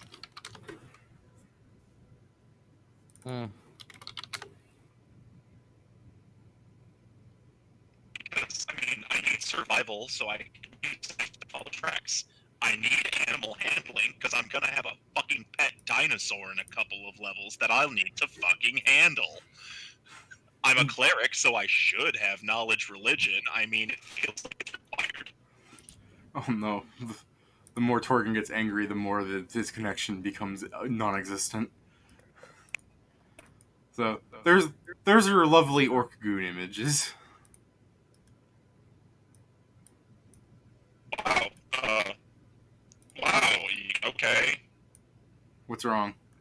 Just that is somebody wanting to fuck a half orc and just drawing like the most unattractive aspects of them to do so. Okay. I'm just questioning the artist's intent and taste right now. Don't mind me. Boink. It's when I'm heartless. I'm just giving you Christmas. Oh, Jesus. Yeah, rolling initiative, the glory that it is. Yep. Orchiddy orc. Hey, if they're actually orcs and not half orcs, then they have light sensitivity. So, you know.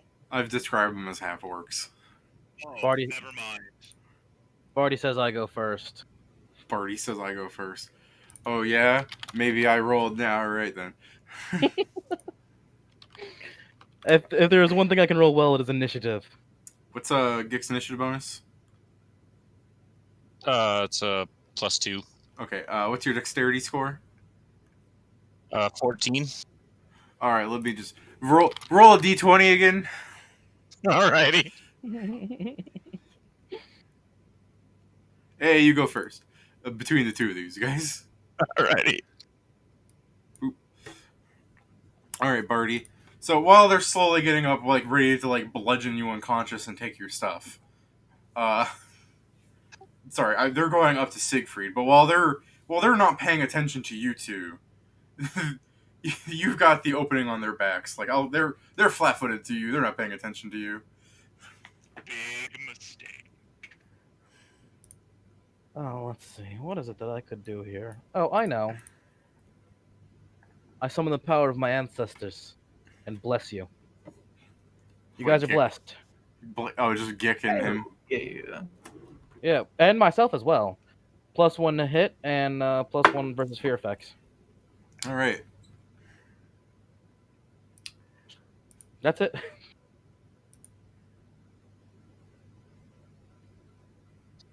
All right. Gickle from behind one of these guys.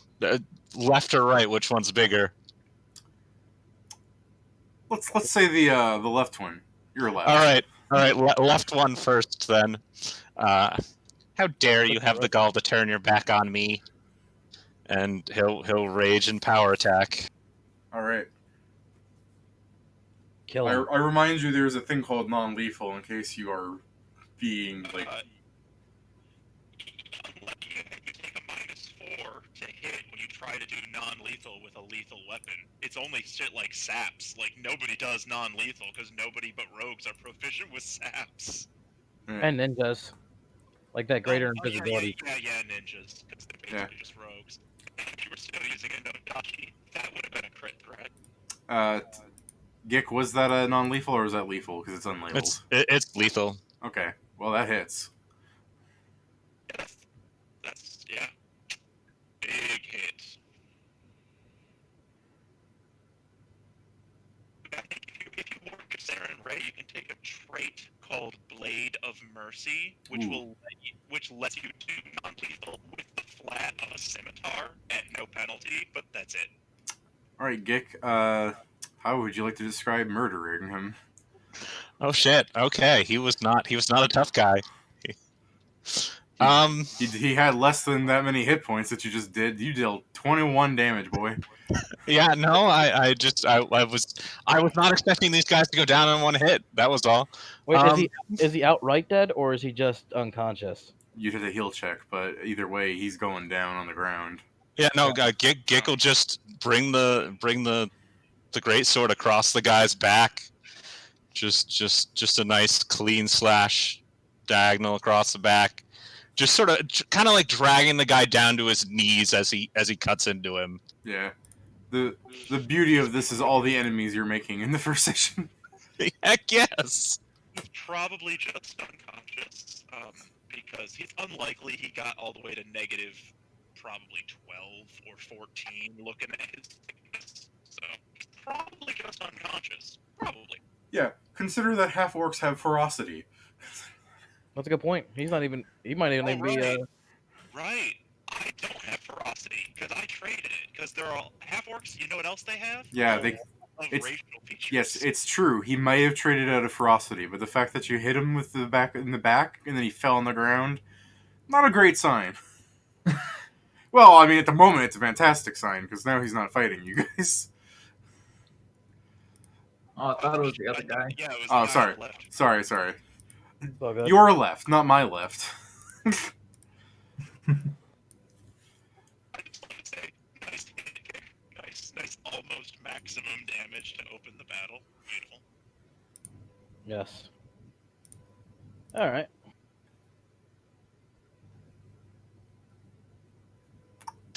We still haven't seen it crit. Just imagine. That could have been 42. Yeah.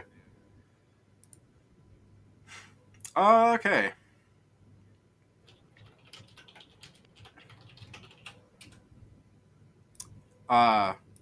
Yeah, I would say, sufficiently freaking out. He's going to, the gentleman, after seeing, like, just the thud, and then he turns around and sees there's two people behind him. One of them got a bloody weapon, and one of his guys are down. He's going to, freak out, drop the sap, and from, like, from his pocket, he pulls out a small, like, little tube thing, and starts pointing it at everybody, and he's saying, "Okay, just back off, everybody. You can leave. Just back away." If you leave, we'll try and save your companion.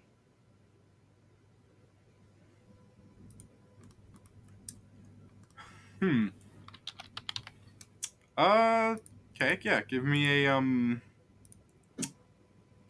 a what's the word? Yeah, diplomacy, or yeah, diplomacy.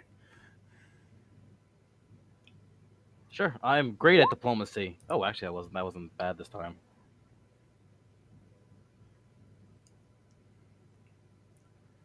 So while the guy with the goon is saying, to hell with the orc's gonna like squeeze his head and go, "Yeah, get him up now."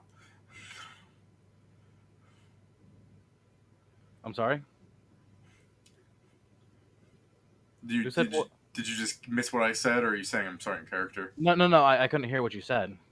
Yeah, the guy with the tube in his hand is saying, "Yeah, to hell's with that," and he's like getting all finicky. And the orc's gonna like muffle his mouth with his free hand. And he's saying, "Yeah, get him up now." Oh, great, so they can't even agree what they want you to do.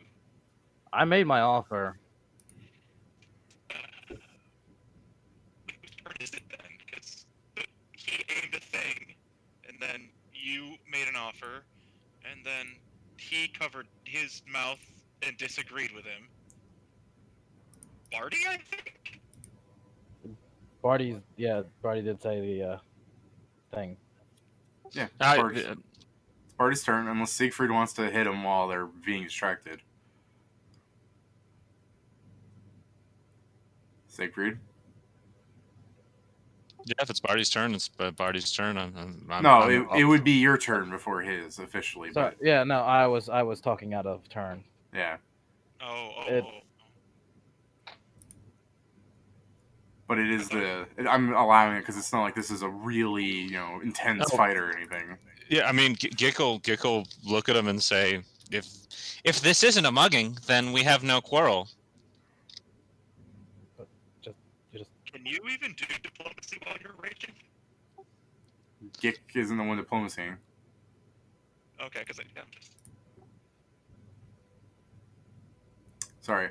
So Siegfried, would you like to do anything before they officially start fighting each other about that?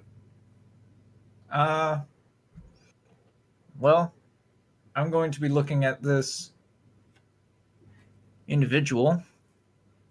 I'm just going to say, look, no one has to die, all right? Just put down whatever that is. Get the hell out of here. Pretend this never happened, all right? Okay, you're going to try to intimidate him then, eh? I would like diplomacy. That's not a... yeah, we switched each other's our charisma checks there, buddy.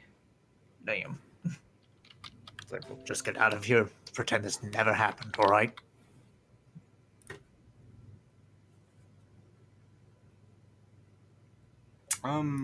Okay, yeah. It's actually dead. You can't save him. Awkward. I haven't gotten nobody's gotten a heal check yet on him, so we don't know. Yeah. Tell It you says- what, if you do it now, I'll try and save your friend. All right. Okay, so yeah, and then Barty goes, "No, we'll save him. Just get out of here, and then we'll go with Barty's diplomacy then." So that's not enough to get the little guild thief here to do anything, but the skulking brute here is just fine with that offer for you to raise this guy, with the bonuses and everything. So He already misses his brother. His strangely identical twin brother. Mm-hmm. So yeah, Barty, are you going to approach while this guy still has the weird tube thing in his hand? Yes, I will.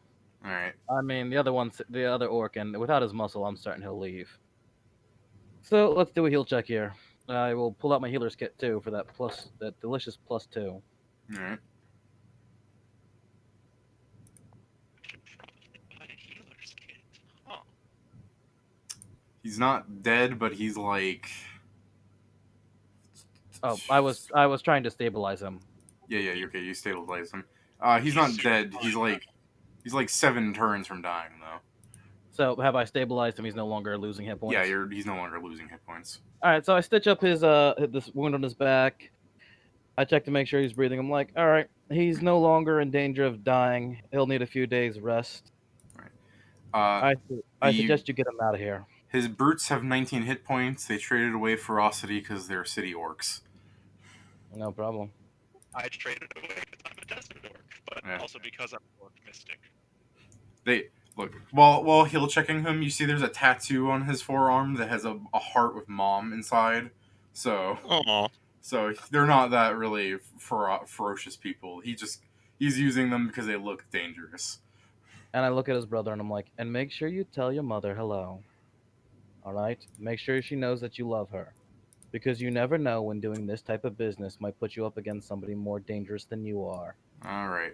So while this guy's pointing guns at everybody and is walking away, are you going to try and hit him for like withdrawing through your squares? Because it's an alleyway. He only gets away with the first one. I just Chase look. that fucker down. You're still ready? Yeah. I'll say that while he's passing by me. I'll just Guns are expensive. nah. No. I'll just punch him in the face as he's going with the hilt of the scimitar. You Oh, could God. bite him too, couldn't you? Yeah. Actually, Right now? surprisingly, gnolls don't get a bite attack. It's You know- really That weird. is so dumb. No, it's like a feat that they have to get. It's like, why is it a feat? Oh, You know, half you could just let him go. Guns are really expensive though. But Like, this guy's Yeah, this but guy is the real. yeah, but then that might make his companions more willing to fight. I don't think I mean, I'm not there, but the ghost of Torgon on your shoulder says, I don't think these orcs Can care I- that much about You the know, guy. here's my thing. Can I Torgon, I I think there might be an elf outside your door. Maybe you should go check to make sure you aren't being can I followed. size up the half orc to see if he wants to if he's like just done fighting overall? Look, if you start fighting the guy, he might fight him. Like he's happy that his brother. It's the kind of thing like he's still technically the boss and everything, Like hitting him with the sword isn't like fighting. That's just more being a jerk, unless you have the intention of actually like unconsciousing the dude. You know what I'm saying? No, I'll just watch him go by with like a death stare. Just All like, right. Get the hell out of here. That like, saves trying to, like, that make saves myself the all that that. saves the 5% chance of me killing your character when he fires the gun at you. Yeah, the ×4 crit. Here we go. Yeah.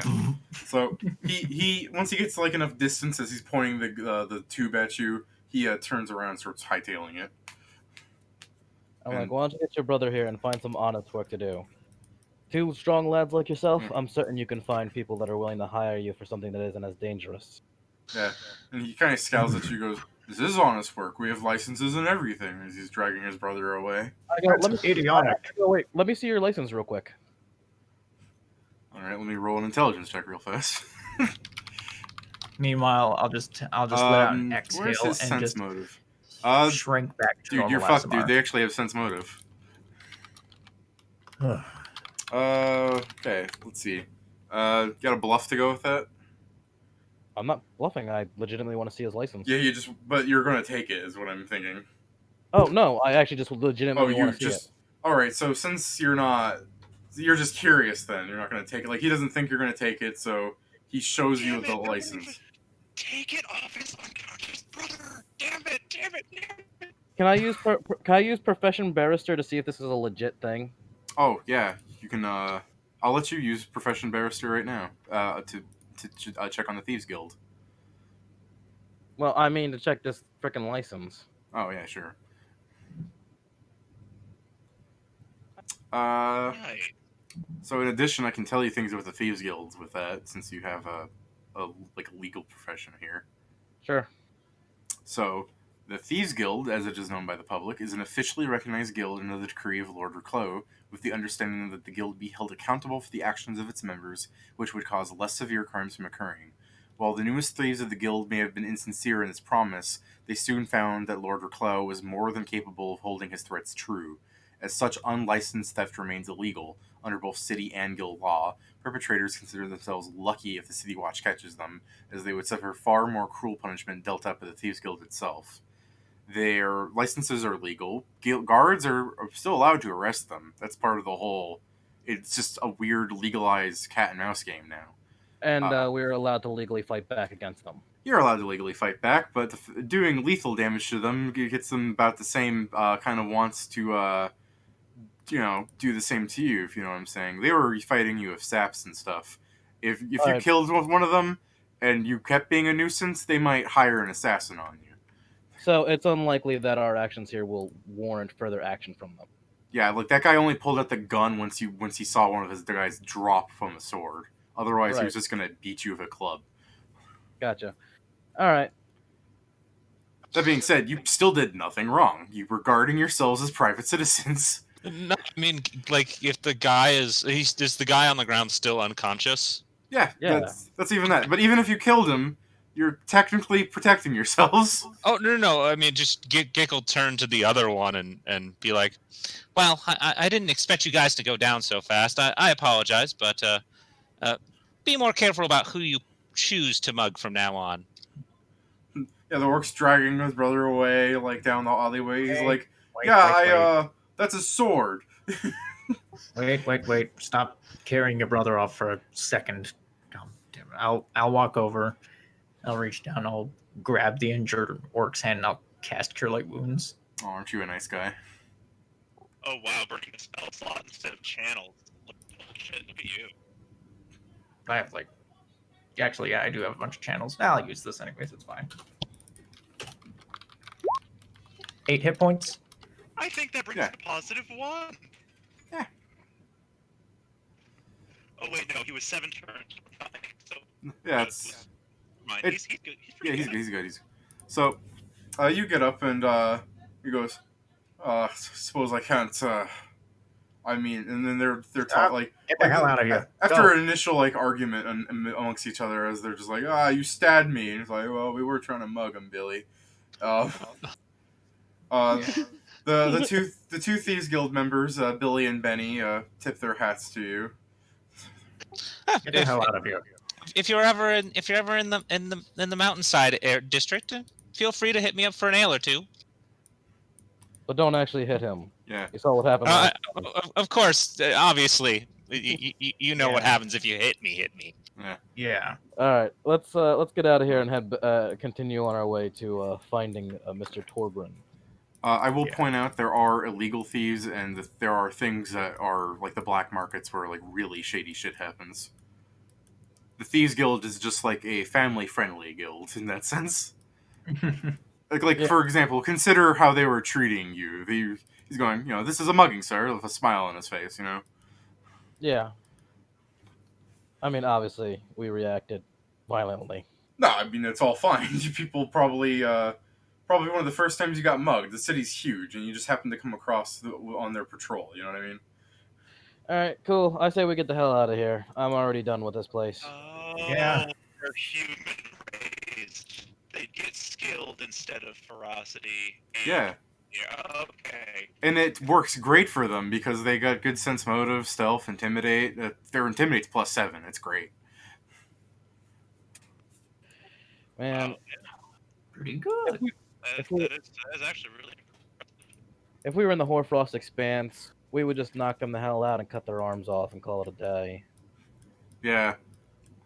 And Why and they called this just the the civilized arms? lands. Jeez.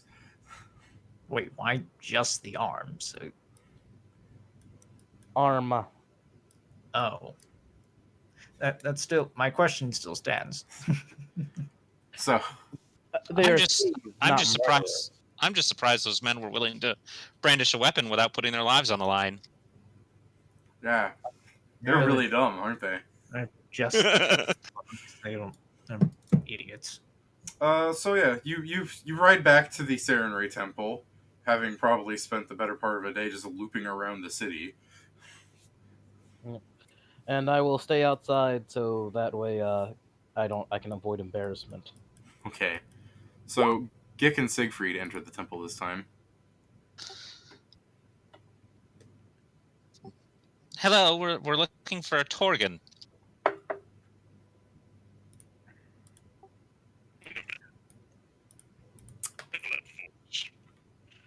Yeah. Peek out from whatever reliquarium I'm lounging in, copying manuscripts with Scrivener's chant, so that I don't have to fucking use my hand like a peasant. Okay, let me just And- repeat that. You don't need no need for you because you're clear right now. But he's coming in. Just a short version because you were staticky there. Oh.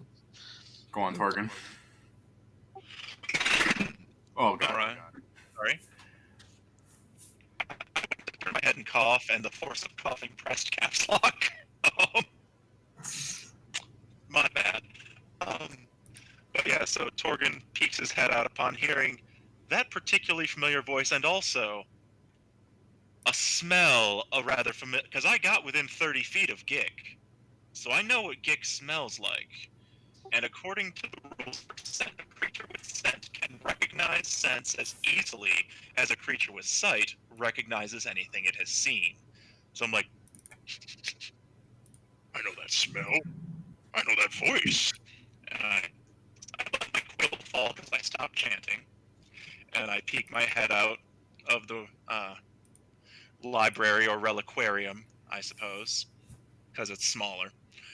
Sir Gick, what brings you by? Well, mostly on the request of Barty. He has a bit of an endeavor he needs help with, and he thought you might be useful, so figured we'd come and fetch you. The elf. Wait, he wants me to find someone else. Well, he has there's a thief that's apparently plagued his family, and he needs help capturing it.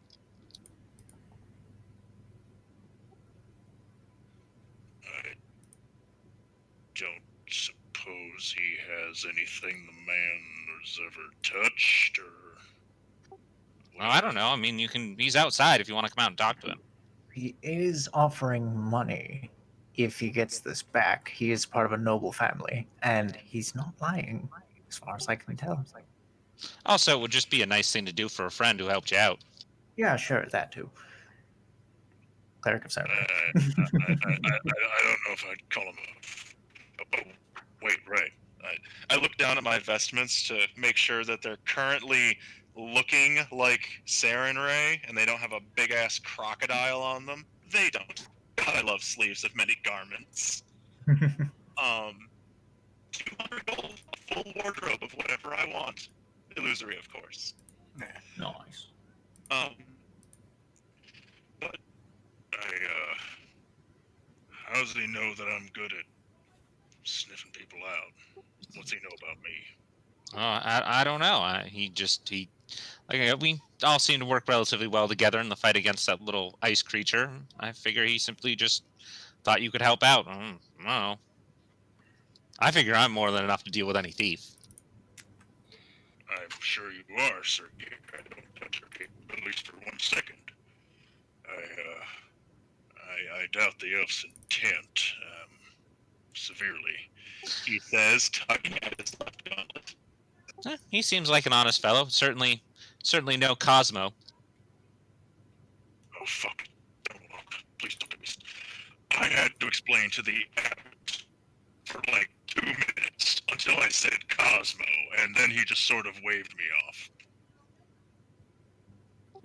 Like I said, if you want to talk to him more about it, he's outside. Anyways, I'm gonna go join him. I'll follow you, but if he starts doing any funny elf shit, cut him down like wheat. While you guys were talking about this before you go outside, the elf's just standing outside on the street. Yeah, I was planning on just sitting on my my gecko. yeah, you're just sitting there, really, though, right? Yeah. So, while you're doing that, you know, I guess you could give me a local check to determine what this thing is, but I'm just gonna say it's a fish man. It's a local thing, or can I do like Arcana or Planes? No, local tells you what races things are. Oh boy. Unfortunately, all humanoids are local, and all monstrous humanoids are nature. I got a 10. It's a Lokatha. They're fish people. So Cool. this fish man walks up to you, who appears to be wearing this like silken vest thing with a armored kilt around it, and he has a truckload of arrows on his back and a quiver, and he has a bow wrapped around his chest and everything. And he goes up and he flashes a city watch sign because, as you've noticed, your travels through the city have wasted a better part of the day, so it's become night. And you see that he has a night watch badge, and he's just asking you if you've seen any certain specific individuals, which you will then describe as he goes, have you seen? And he pulls out a little notepad thing that someone drew for him, and he shows you an image of a hooded like figure with a long scraggly beard, and then another one he shows, and you see like a bald like old man with a bit of a short beard, and then he takes out another, and he shows you a skeleton head.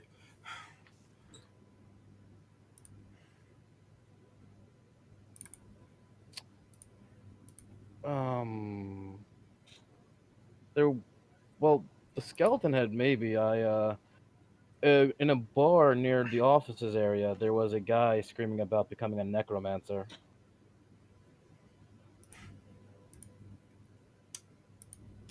Do I remember the name of the bar? Yeah, you could I yeah, it wasn't. Yeah, you can just say the name of the bar. It's alright. Just like you make it up. I mean, over at the Blessed Tavern, over in the office areas, there was some guy who was a farmer, seemed to be going through some kind of midlife crisis, talking about becoming a necromancer. He had skulls all over his body. Looked fairly similar to those. Yeah. But I mean, do you correct yourself to Stoneworks, by the way? Just making sure. oh, Stoneworks. Oh yeah, Stoneworks. It's just making sure. I don't know if you want to lie to him or not. That's what I'm making sure of. No. I asked you who what if I remember, and you said you could just say, you said I could just say the name. No, I was saying I didn't name the bar. You can say it's whatever. Oh, I thought it was at the it was at the office. No, the dwarf led us from the prison to it's all good. It's all good. So you tell him the correct thing, but go on with your description of the guy then. Yeah, I mean, he seemed real weird. I mean, he seemed mostly harmless, but if you're looking for him, I mean, that's where I would look. It was there last night. And the fisherman, thank you, citizen, and it turns around and walks away, and you just hear it sigh because that's on the other side of the city. Have a good day, sir. And while it was in close proximity to you, I want you to be aware that it smelled rotten. It smelled like fish. I was trying very hard not to say anything. Nah. He is a city guard, and I don't You need could trouble. prestidigitate him as he starts to walk away. Yeah, let me just cast a random magic spell on an unsuspecting person. Yeah.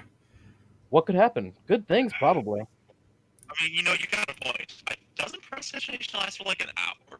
I remember being so good. It does last an hour. I'm still not gonna So, fuck. I'm still not gonna fuck yeah. around with the card. I don't think prestidigitation would work on him too long, by the way, because of how the smell is formed. That's fair enough. I still wouldn't mess with the guard. You know what I mean? Yeah. Like, You tell you what, it's not exactly an 11, but since you were just standing that close to him, I'll just give it to you for funsies, because who knows when you're going to see that again. This smell comes from the oils they excrete, because it's supposed to help them when they're swimming. But on land, it's just... a lovely fishy smell. Yeah. Oh, right. He's a fish dude. Okay. Yeah. I thought he just happened to smell like fish, and I was resisting the urge to make a joke. No. Consider this. You weren't sickened when you were standing next to him, so it could have been worse. Yeah, he came over and went, "It's a trap!" Yeah. So, as the party walks out and the fish man's walking down the street, so if they really care, they could see that there's just a fish man walking around. But it's a city, all sorts of weird shit happens. So, party meets back up with the elf after his little... So describe this to you. He was using gather information on you. Okay, Like he's gathering information. You're just one of the people he hit. that's fine. I mean, I gave him what I know. Yeah, one of the bajillion during his 1d4 hours. Yeah. Poor bastard rolled 4 too. But this is the thing. Now you have pictures of people that he wants in your head. Yeah. Stuff for you to do things with. That's all I'm saying. All right. So Torgrin, I apologize. I was actually here earlier looking for you, but I asked for Torgrum. I got your name wrong, and I want to apologize for that. Surprisingly, it happens all the time with non-orcs. It's Torganob Kathoth. And I'll write it down for him, because I can write too. I didn't say you couldn't. No. Yeah, I didn't say you said I couldn't. Just, he's showing that, yes, he's literate as well, is a matter of fact. Neat. He gets the sense that you look down on him. Yeah, Cool. So, listen, Torgrim, I don't know how much they told you, but I am looking for an escaped fugitive. He stole a rather powerful magic artifact from my family, and until I recover it, I cannot return home in good grace. If I was able to recover it, I would be welcomed back into the family, and then I would be able to pay all of you for your help. Would you be willing to help me? Where are you from, Elf? I'm sorry? Where are you from, Elf? Oh, the Hoarfrost Expanse. Located in the uncivilized lands. You on the level with me? I'm sorry? I'm sorry, DM, is he on the level with me at a 22? Because out of character, I know he isn't rolling anything. He's not lying. With a 22, you have the hunch that he's just, well, I guess I would say single-minded in your goal here. I mean, yeah. I would very much like to get back to my cushy life. With a hunch, I could say that he's not telling you how dangerous this might be. Wow. What do you know about the perpetrator? He's a known grifter. Well, he wasn't known to us at the time, but after I've been searching him for quite some time, I found that this is not the first time that he's stolen from other nobles. He's a grifter known as Rojoy, perhaps a skilled bard, but I can't say that for certain. I believe he's entrenched himself within the nobility here in the city, making finding him difficult and extracting him even more so, let alone the items that he had stolen. Unfortunately, I can't say the name rings a bell with my whopping 10 history. Probably. I don't know. DM, does that name even ring a bell with the bear? I am trained in history. I just didn't fucking roll worth a damn. Anything that you potentially could have gleaned was immediately said by Barty.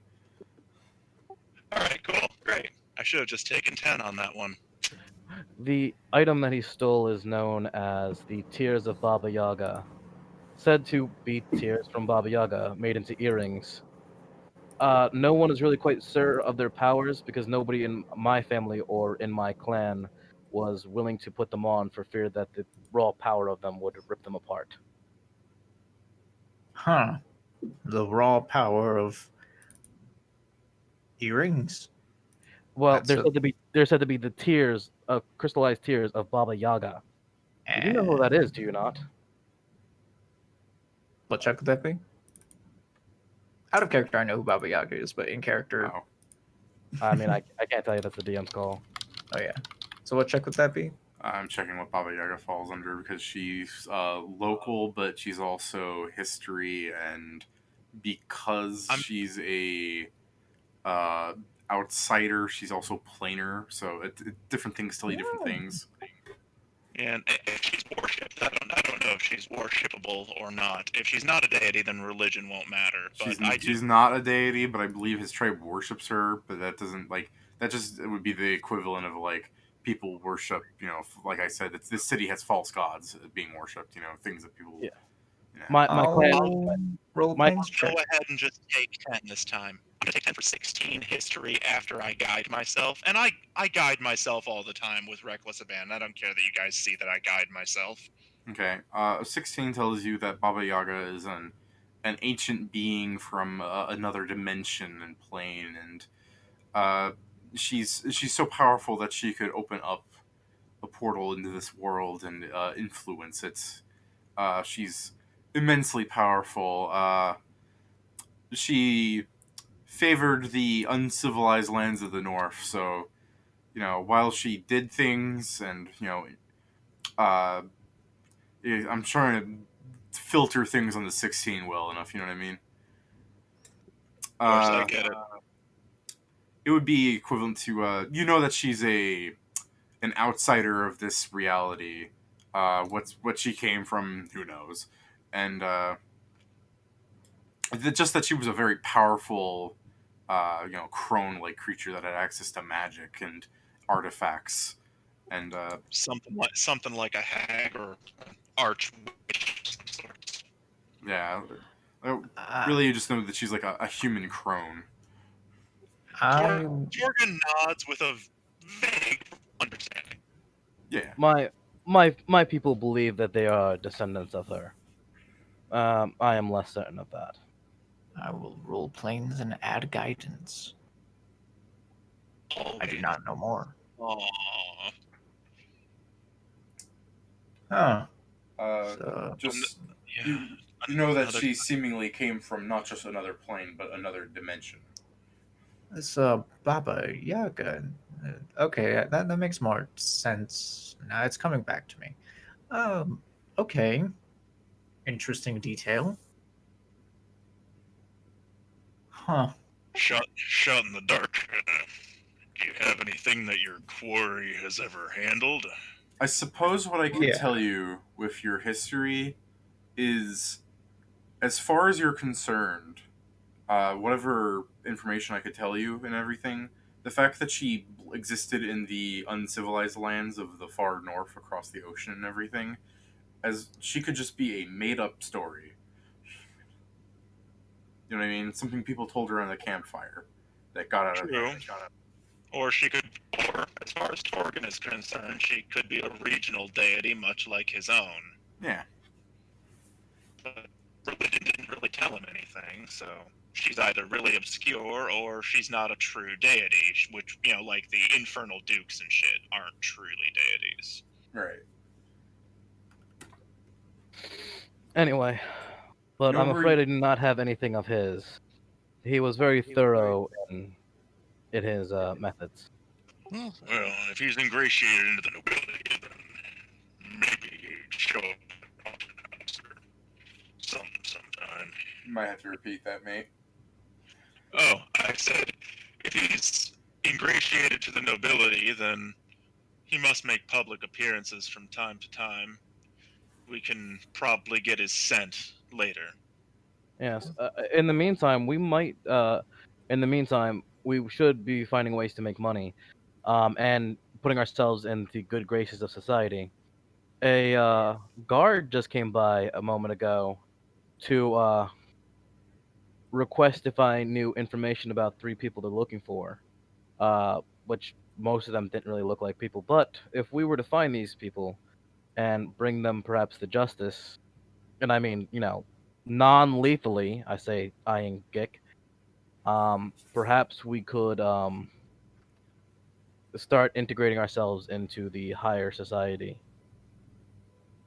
and make some money while we're at it. Torgan kind of looks wistfully at the goat barn. Well,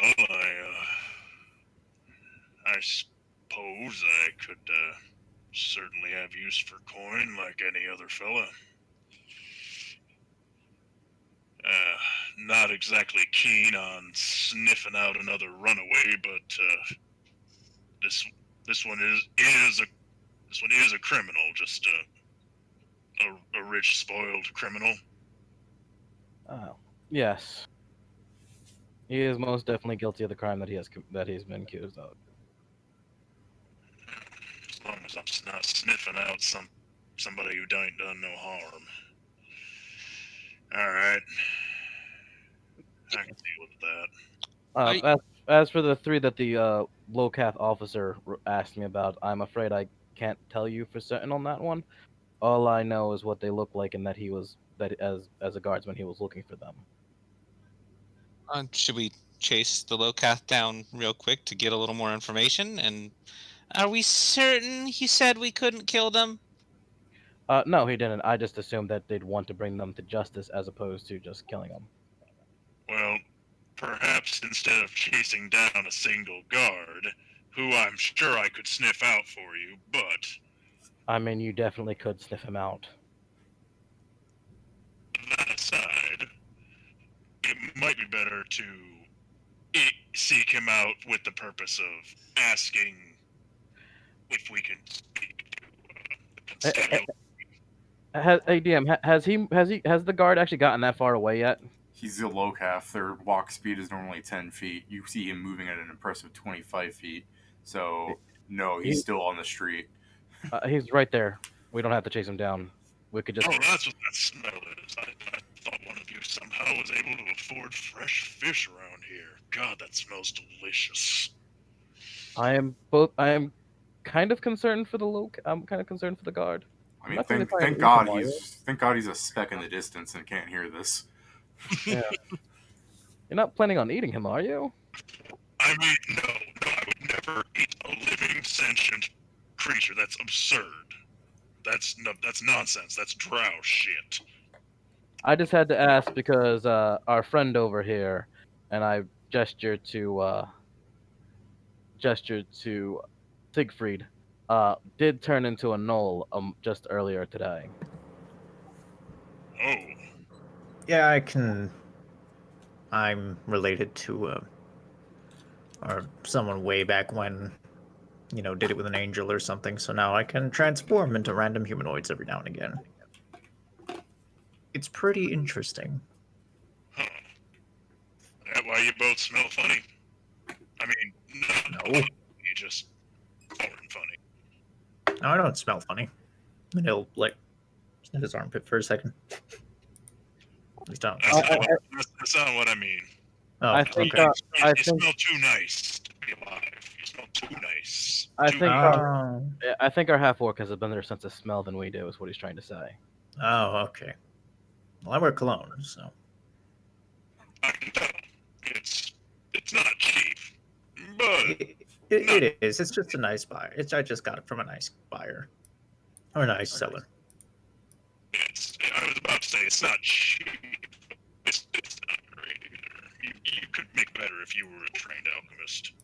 I'm not. I do have this exotic stuff, but I'm waiting to use that for a special occasion. While they're conversing, I'll jog on over to the Locath real quick. All right. Officer. Yeah. So he turns away from the beggar. He was in the beggar's. Is like, hey, you said you copper, give me. And he burbles and like is while he's yes, little one, as he's like reaching around in a little penny bag. Well, my friend, you talked to my friend about some people you were looking for. Yeah. So after he throws a copper in the man's tin and he kneels down, he goes, "Oh yes, have you seen these people?" And he starts showing you the pictures. You want me to describe them again? No, you don't have to describe them again. Yeah. Uh, well, I haven't seen any of them, but me and my friends were thinking of making some coin, possibly trying to track some of these people down. Is that a thing here? The look, yeah. So the Lokaf goes, um, yeah, I believe it's welcomed. There's even a guild that's formed around that, and don't worry, they're not so hostile like some other guilds who try to horn in on their territory. I think they believe the motto is strength in numbers or something. Well, could you direct us to that guild then? I guess that would probably be doing it officially is probably the best way, I assume. All right. And because he's not bright enough, actually no, he's got a good wisdom score. I think. Let me check his sheet real fast. What's he got? What's he got again? I'm trying to memorize what their stats are. No, he's got a good wisdom score. He's I'll gonna be right back. I'll be right back. he's going to do this. He's gonna offer you this because he's gonna go. Well, instead of joining just some mercenary guilds and living from job to job, you could try. And he kind of looks at you down and he considers it for a moment and goes, "The Night Watch does need more men." Uh, do so. I appreciate the offer, and I wouldn't mind hearing more about it, but I can't speak for my friends. However, I might help them along if you don't happen to offer maybe some services to members of the Night Watch to help them track down criminals who might be more personal to them. That's weird. So he takes a moment and tries to understand what you said. He goes, "Are you asking us to put out a beacon on someone?" Um, I start shaking my head. No. no, I was just curious about the kind of resources someone who joins the Night Watch might have access to. Oh, yes. I've joined for similar reasons.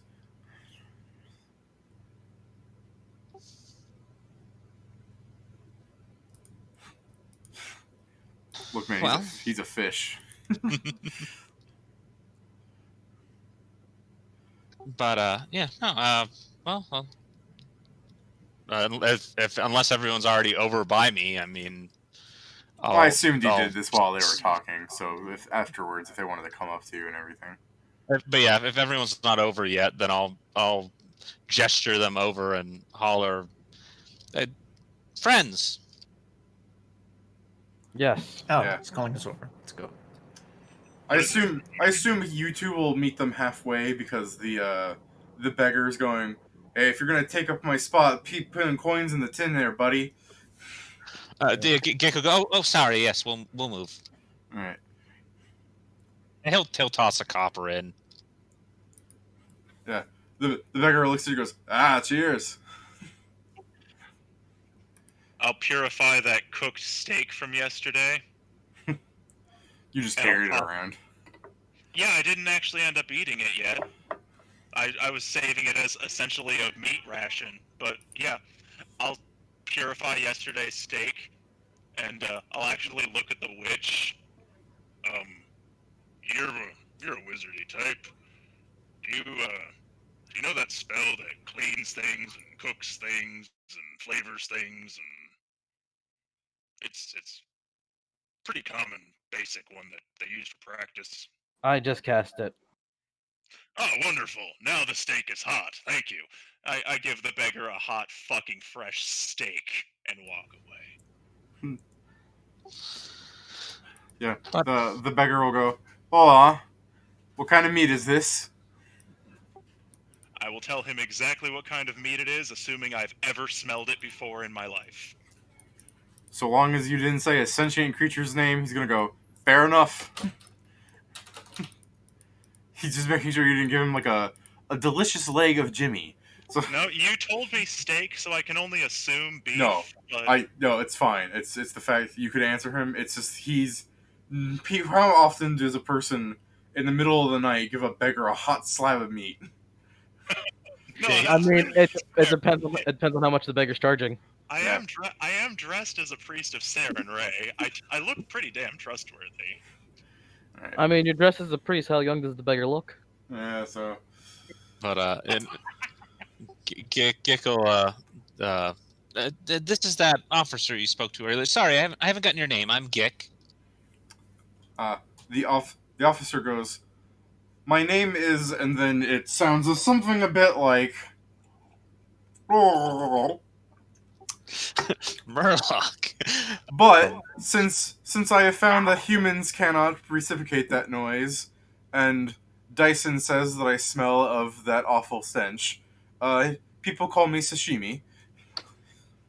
That's fucked up. I get it. Yeah, Siegfried he starts goes. laughing in the back. He goes, I agree. My stench is not awful. In fact, it tells of a scent of a majestic warrior. You bear the scent of the taste of the sea. But anyways, well, I was asking you about the whole It's bounty thing. It's a shame Koi Boy can't really squint at you or anything. I was asking him about the whole bounty thing, and he said that there's an official guild for that kind of thing. But he also mentioned that the Night Watch also will pay for that kind. Well, if you join the Night Watch, they'll certainly offer coin for that kind of thing. And he also mentioned that they do have access to certain resources that I think our group might find useful. That is not a disagreeable prospect. I am for it if others are. And he seems like a nice fellow, so if I think of the other Night Watch guys are like him, I wouldn't mind joining. Well, Yeah. The Locaf goes, none of the other Night Watch are like me. I am the only Locaf. We met in personality. Oh. Some of the Night Watch is like me. Sounds about right. I mean, a bounty hunters guild or the city watch, I imagine the thieves guild would be ill inclined to antagonize either. So, Sash there says, I am not particularly fond of the Thieves Guild either. I make it a point to arrest them as often as possible. Yeah. it smells like my friends here had a tussle with somebody. Gick smells like orc blood. I'm a little concerned, honestly. They're alive. Don't worry. Oh, good. We don't kill people without need. Is it bad that I assumed that other half-orcs in the city are with the Thieves Guild because you got mud? Oh, man. Haha, now you're racist. Yeah. Sash goes, that's a good attitude to have, as we should try our best to take our prey alive, so that we may question them. Yeah, that is an excellent restraint, sir. I mean, I'm more than happy just to put them on ice. And on that note, Yeah. it's getting late. Yeah, on that note, it's getting late, and then Lokaf goes, oh, I understand the joke. Haha. Well, I suppose we would need the resources of either organization. I'm more inclined to the City Watch, though ironically I'm more qualified for the Bounty Hunters Guild. Taps nose. Well, I mean, the City Watch, I'm pretty sure the same exact skills work. Fair enough. Sash goes, I joined the City Watch. Sorry, let me try that again. Sash goes, I chose to join the City Watch over the Mercenaries Guild because it provides stable income. While I am not immediately happy about some of the things that I must do, such as patrols in areas where I would rather patrol a different area, it is still, nonetheless, stable payments. Whereas for the Mercenaries Guild, you only get paid for every job you actually succeed at. Plus, there are several mercenary guilds, and I don't know them all too well, honestly. I focus on other guilds. Yeah, we got that. I'm fine with staying away from the bounty hunters if that's what y'all want to do. Yeah, I'm down to join the guards. I believe it'll be Warren's gonna hate you guys. Yeah, well, you know, he's not here, and Torgan, you know, spoilers, there might just be a bounty on Torgan if, you know, the right people paid the right people. I don't know how far the Drow Reach goes. Oh yeah, no, it might be a fake thing to claim them and everything. But now that if you're in the city guard, you could try and. Okay, I like the idea of you. Hey, look, we got some little bounties from out of city, and you just see your paper and you just crumble it up. I'll forge a new one. I'm trained in linguistics.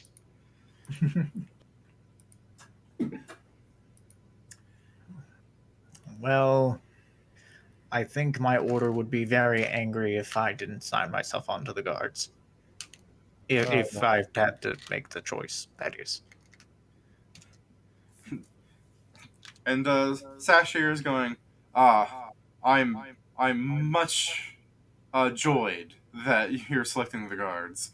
And then he kind of leans into you all and goes, so, if we have a schedule where you are over here in the Grove and I am elsewhere, we can switch, yes?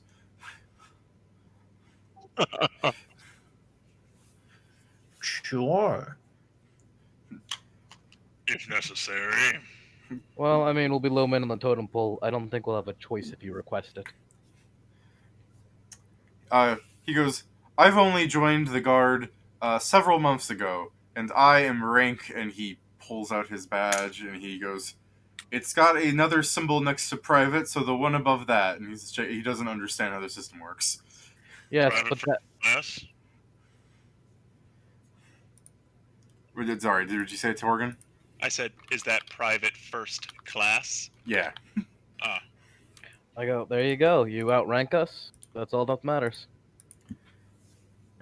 And again, being confused, he'll go, I believe it is my job to serve the citizens, so you all outrank me. Until we join the guard, and then we're no longer citizens. And then Until he we take our badge he off, thinks for a God. second. He thinks for a second, and he goes, fascinating. Alrighty. Well, And where would we find the nearest constabulary if we were interested in signing up?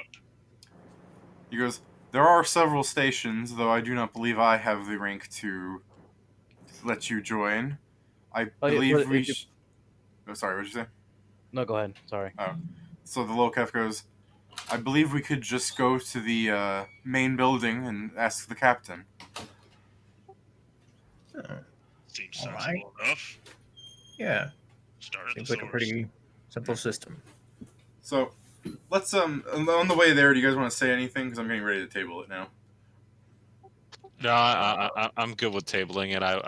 I'm there myself. I felt yeah, like I it's a got good nothing stopping to add. point. Torgan just takes a moment to isolate everyone's scent in case they get separated, so he can track your asses down. And you know, if we happen to walk past any trash that smells like it's got what could become good food in it, I'm gonna take it and purify it and offer anybody fresh food. I'm going to request that you don't get trash food, and I will pay for fresh food. Suit yourself. And I put the now fresh food in my backpack. All right. I mean, if it's clean, Yeah, I've eaten worse. Purified by Yeah, I've eaten worse. purified by God's hand. I like that this isn't so much as like the party walking, but rather the orc runs up ahead of them, starts scavenging, and then like runs across the street at an angle to stay ahead of them, keep scavenging. Oh my God, you guys! I think I smell a bushel of rotting apples. Please don't. Huh. Leave the rotting apples rotting. Don't. It's so gross. They are So- now pure and fresh. Praise God. Oh God. I will admit, having God in your back pocket certainly has its perks. Having witchcraft in your back pocket has its perks. You can cook That's this fair. in my hand. Oh my god, you could make this a baked apple in my hand. Wrong person. I So don't think I can do that quite Yeah. yet. Yeah, it says you can heat or cool matter. No, Yeah. you were talking to Siegfried. Oh, right. Sorry. Yeah. Your voices sound similar when. Yeah. Yeah. It's all good. So as you approach the building, and you probably pass like some just regular human guards or dwarf guard or something on the night watch, and they're, Locaf, he'll raise his hand like a salute, and they'll just ignore him. And as you get to the main building, you have the two knights outside as normal. They're night guard knights. So they just appear to be all humans and stuff. And then you get inside the building, and you see working behind a little like table where like the other guard was before when you were arrested, is a small like pale gnome with like white hair and everything. Neat. And the Sash will go up to her and he'll ask, "Is Captain Dyson in?"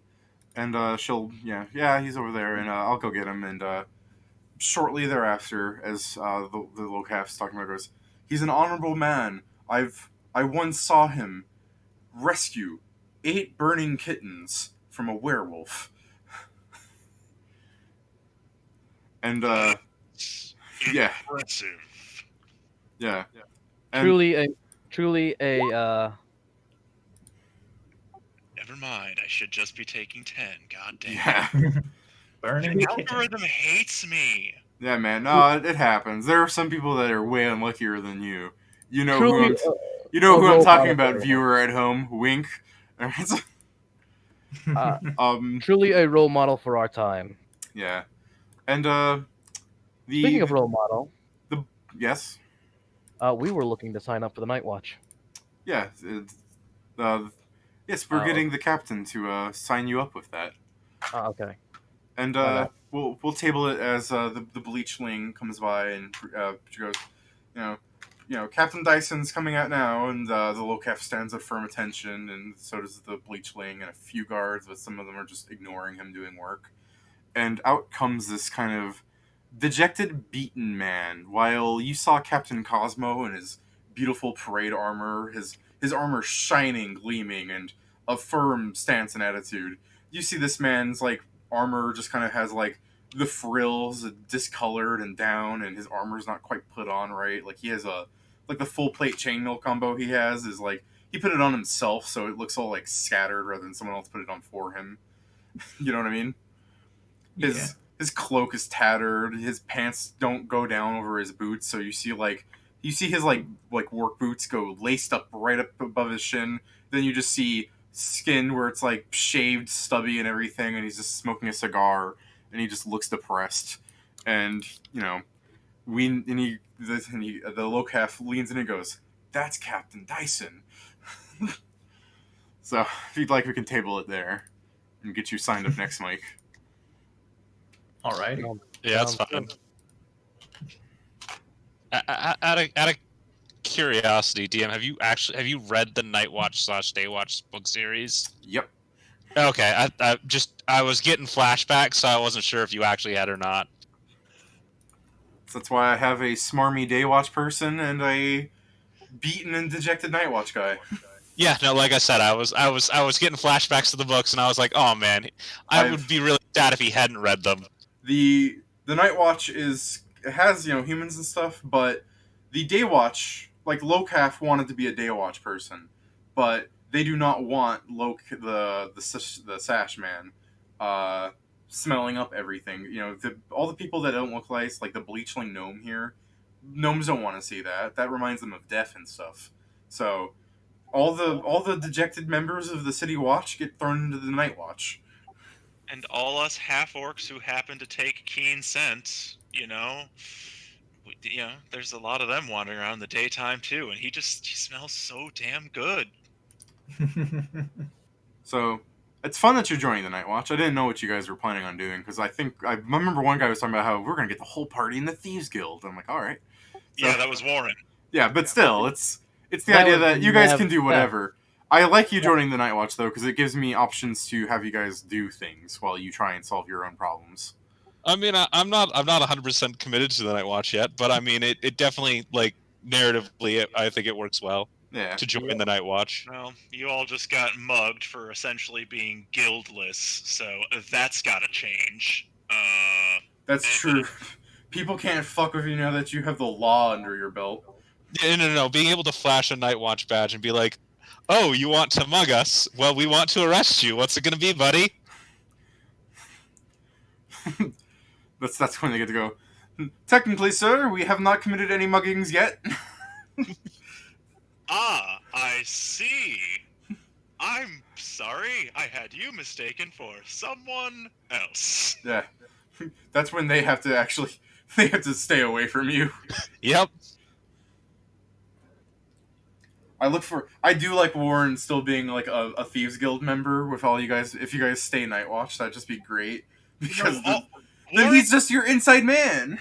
yeah, that would have been fine. But Warren just had to be there. If he had shown up at any point, that mugging would have just never happened. He'd have been like, "Hey, That's true. He's actually respected in the Thieves Guild. it's like, hey, the fuck is this? Hey, Fuck is you? I'm Go walking away. in." I don't know Warren's character, but apparently he's a Guido. We've just collectively decided this. Is there anything else you guys want to say, or should we just about Example, anyone? I'm good to end. I'm all good. set. Yeah. All right. Well, until next time. Alrighty. All right. See y'all next Sorry, week. Is this weekly? Is this okay? Weekly? I was about to ask, is this weekly or bi-weekly? Because I had already forgotten. It's weekly. Okay, All right. see you next week. All See right. you guys next Alright. week.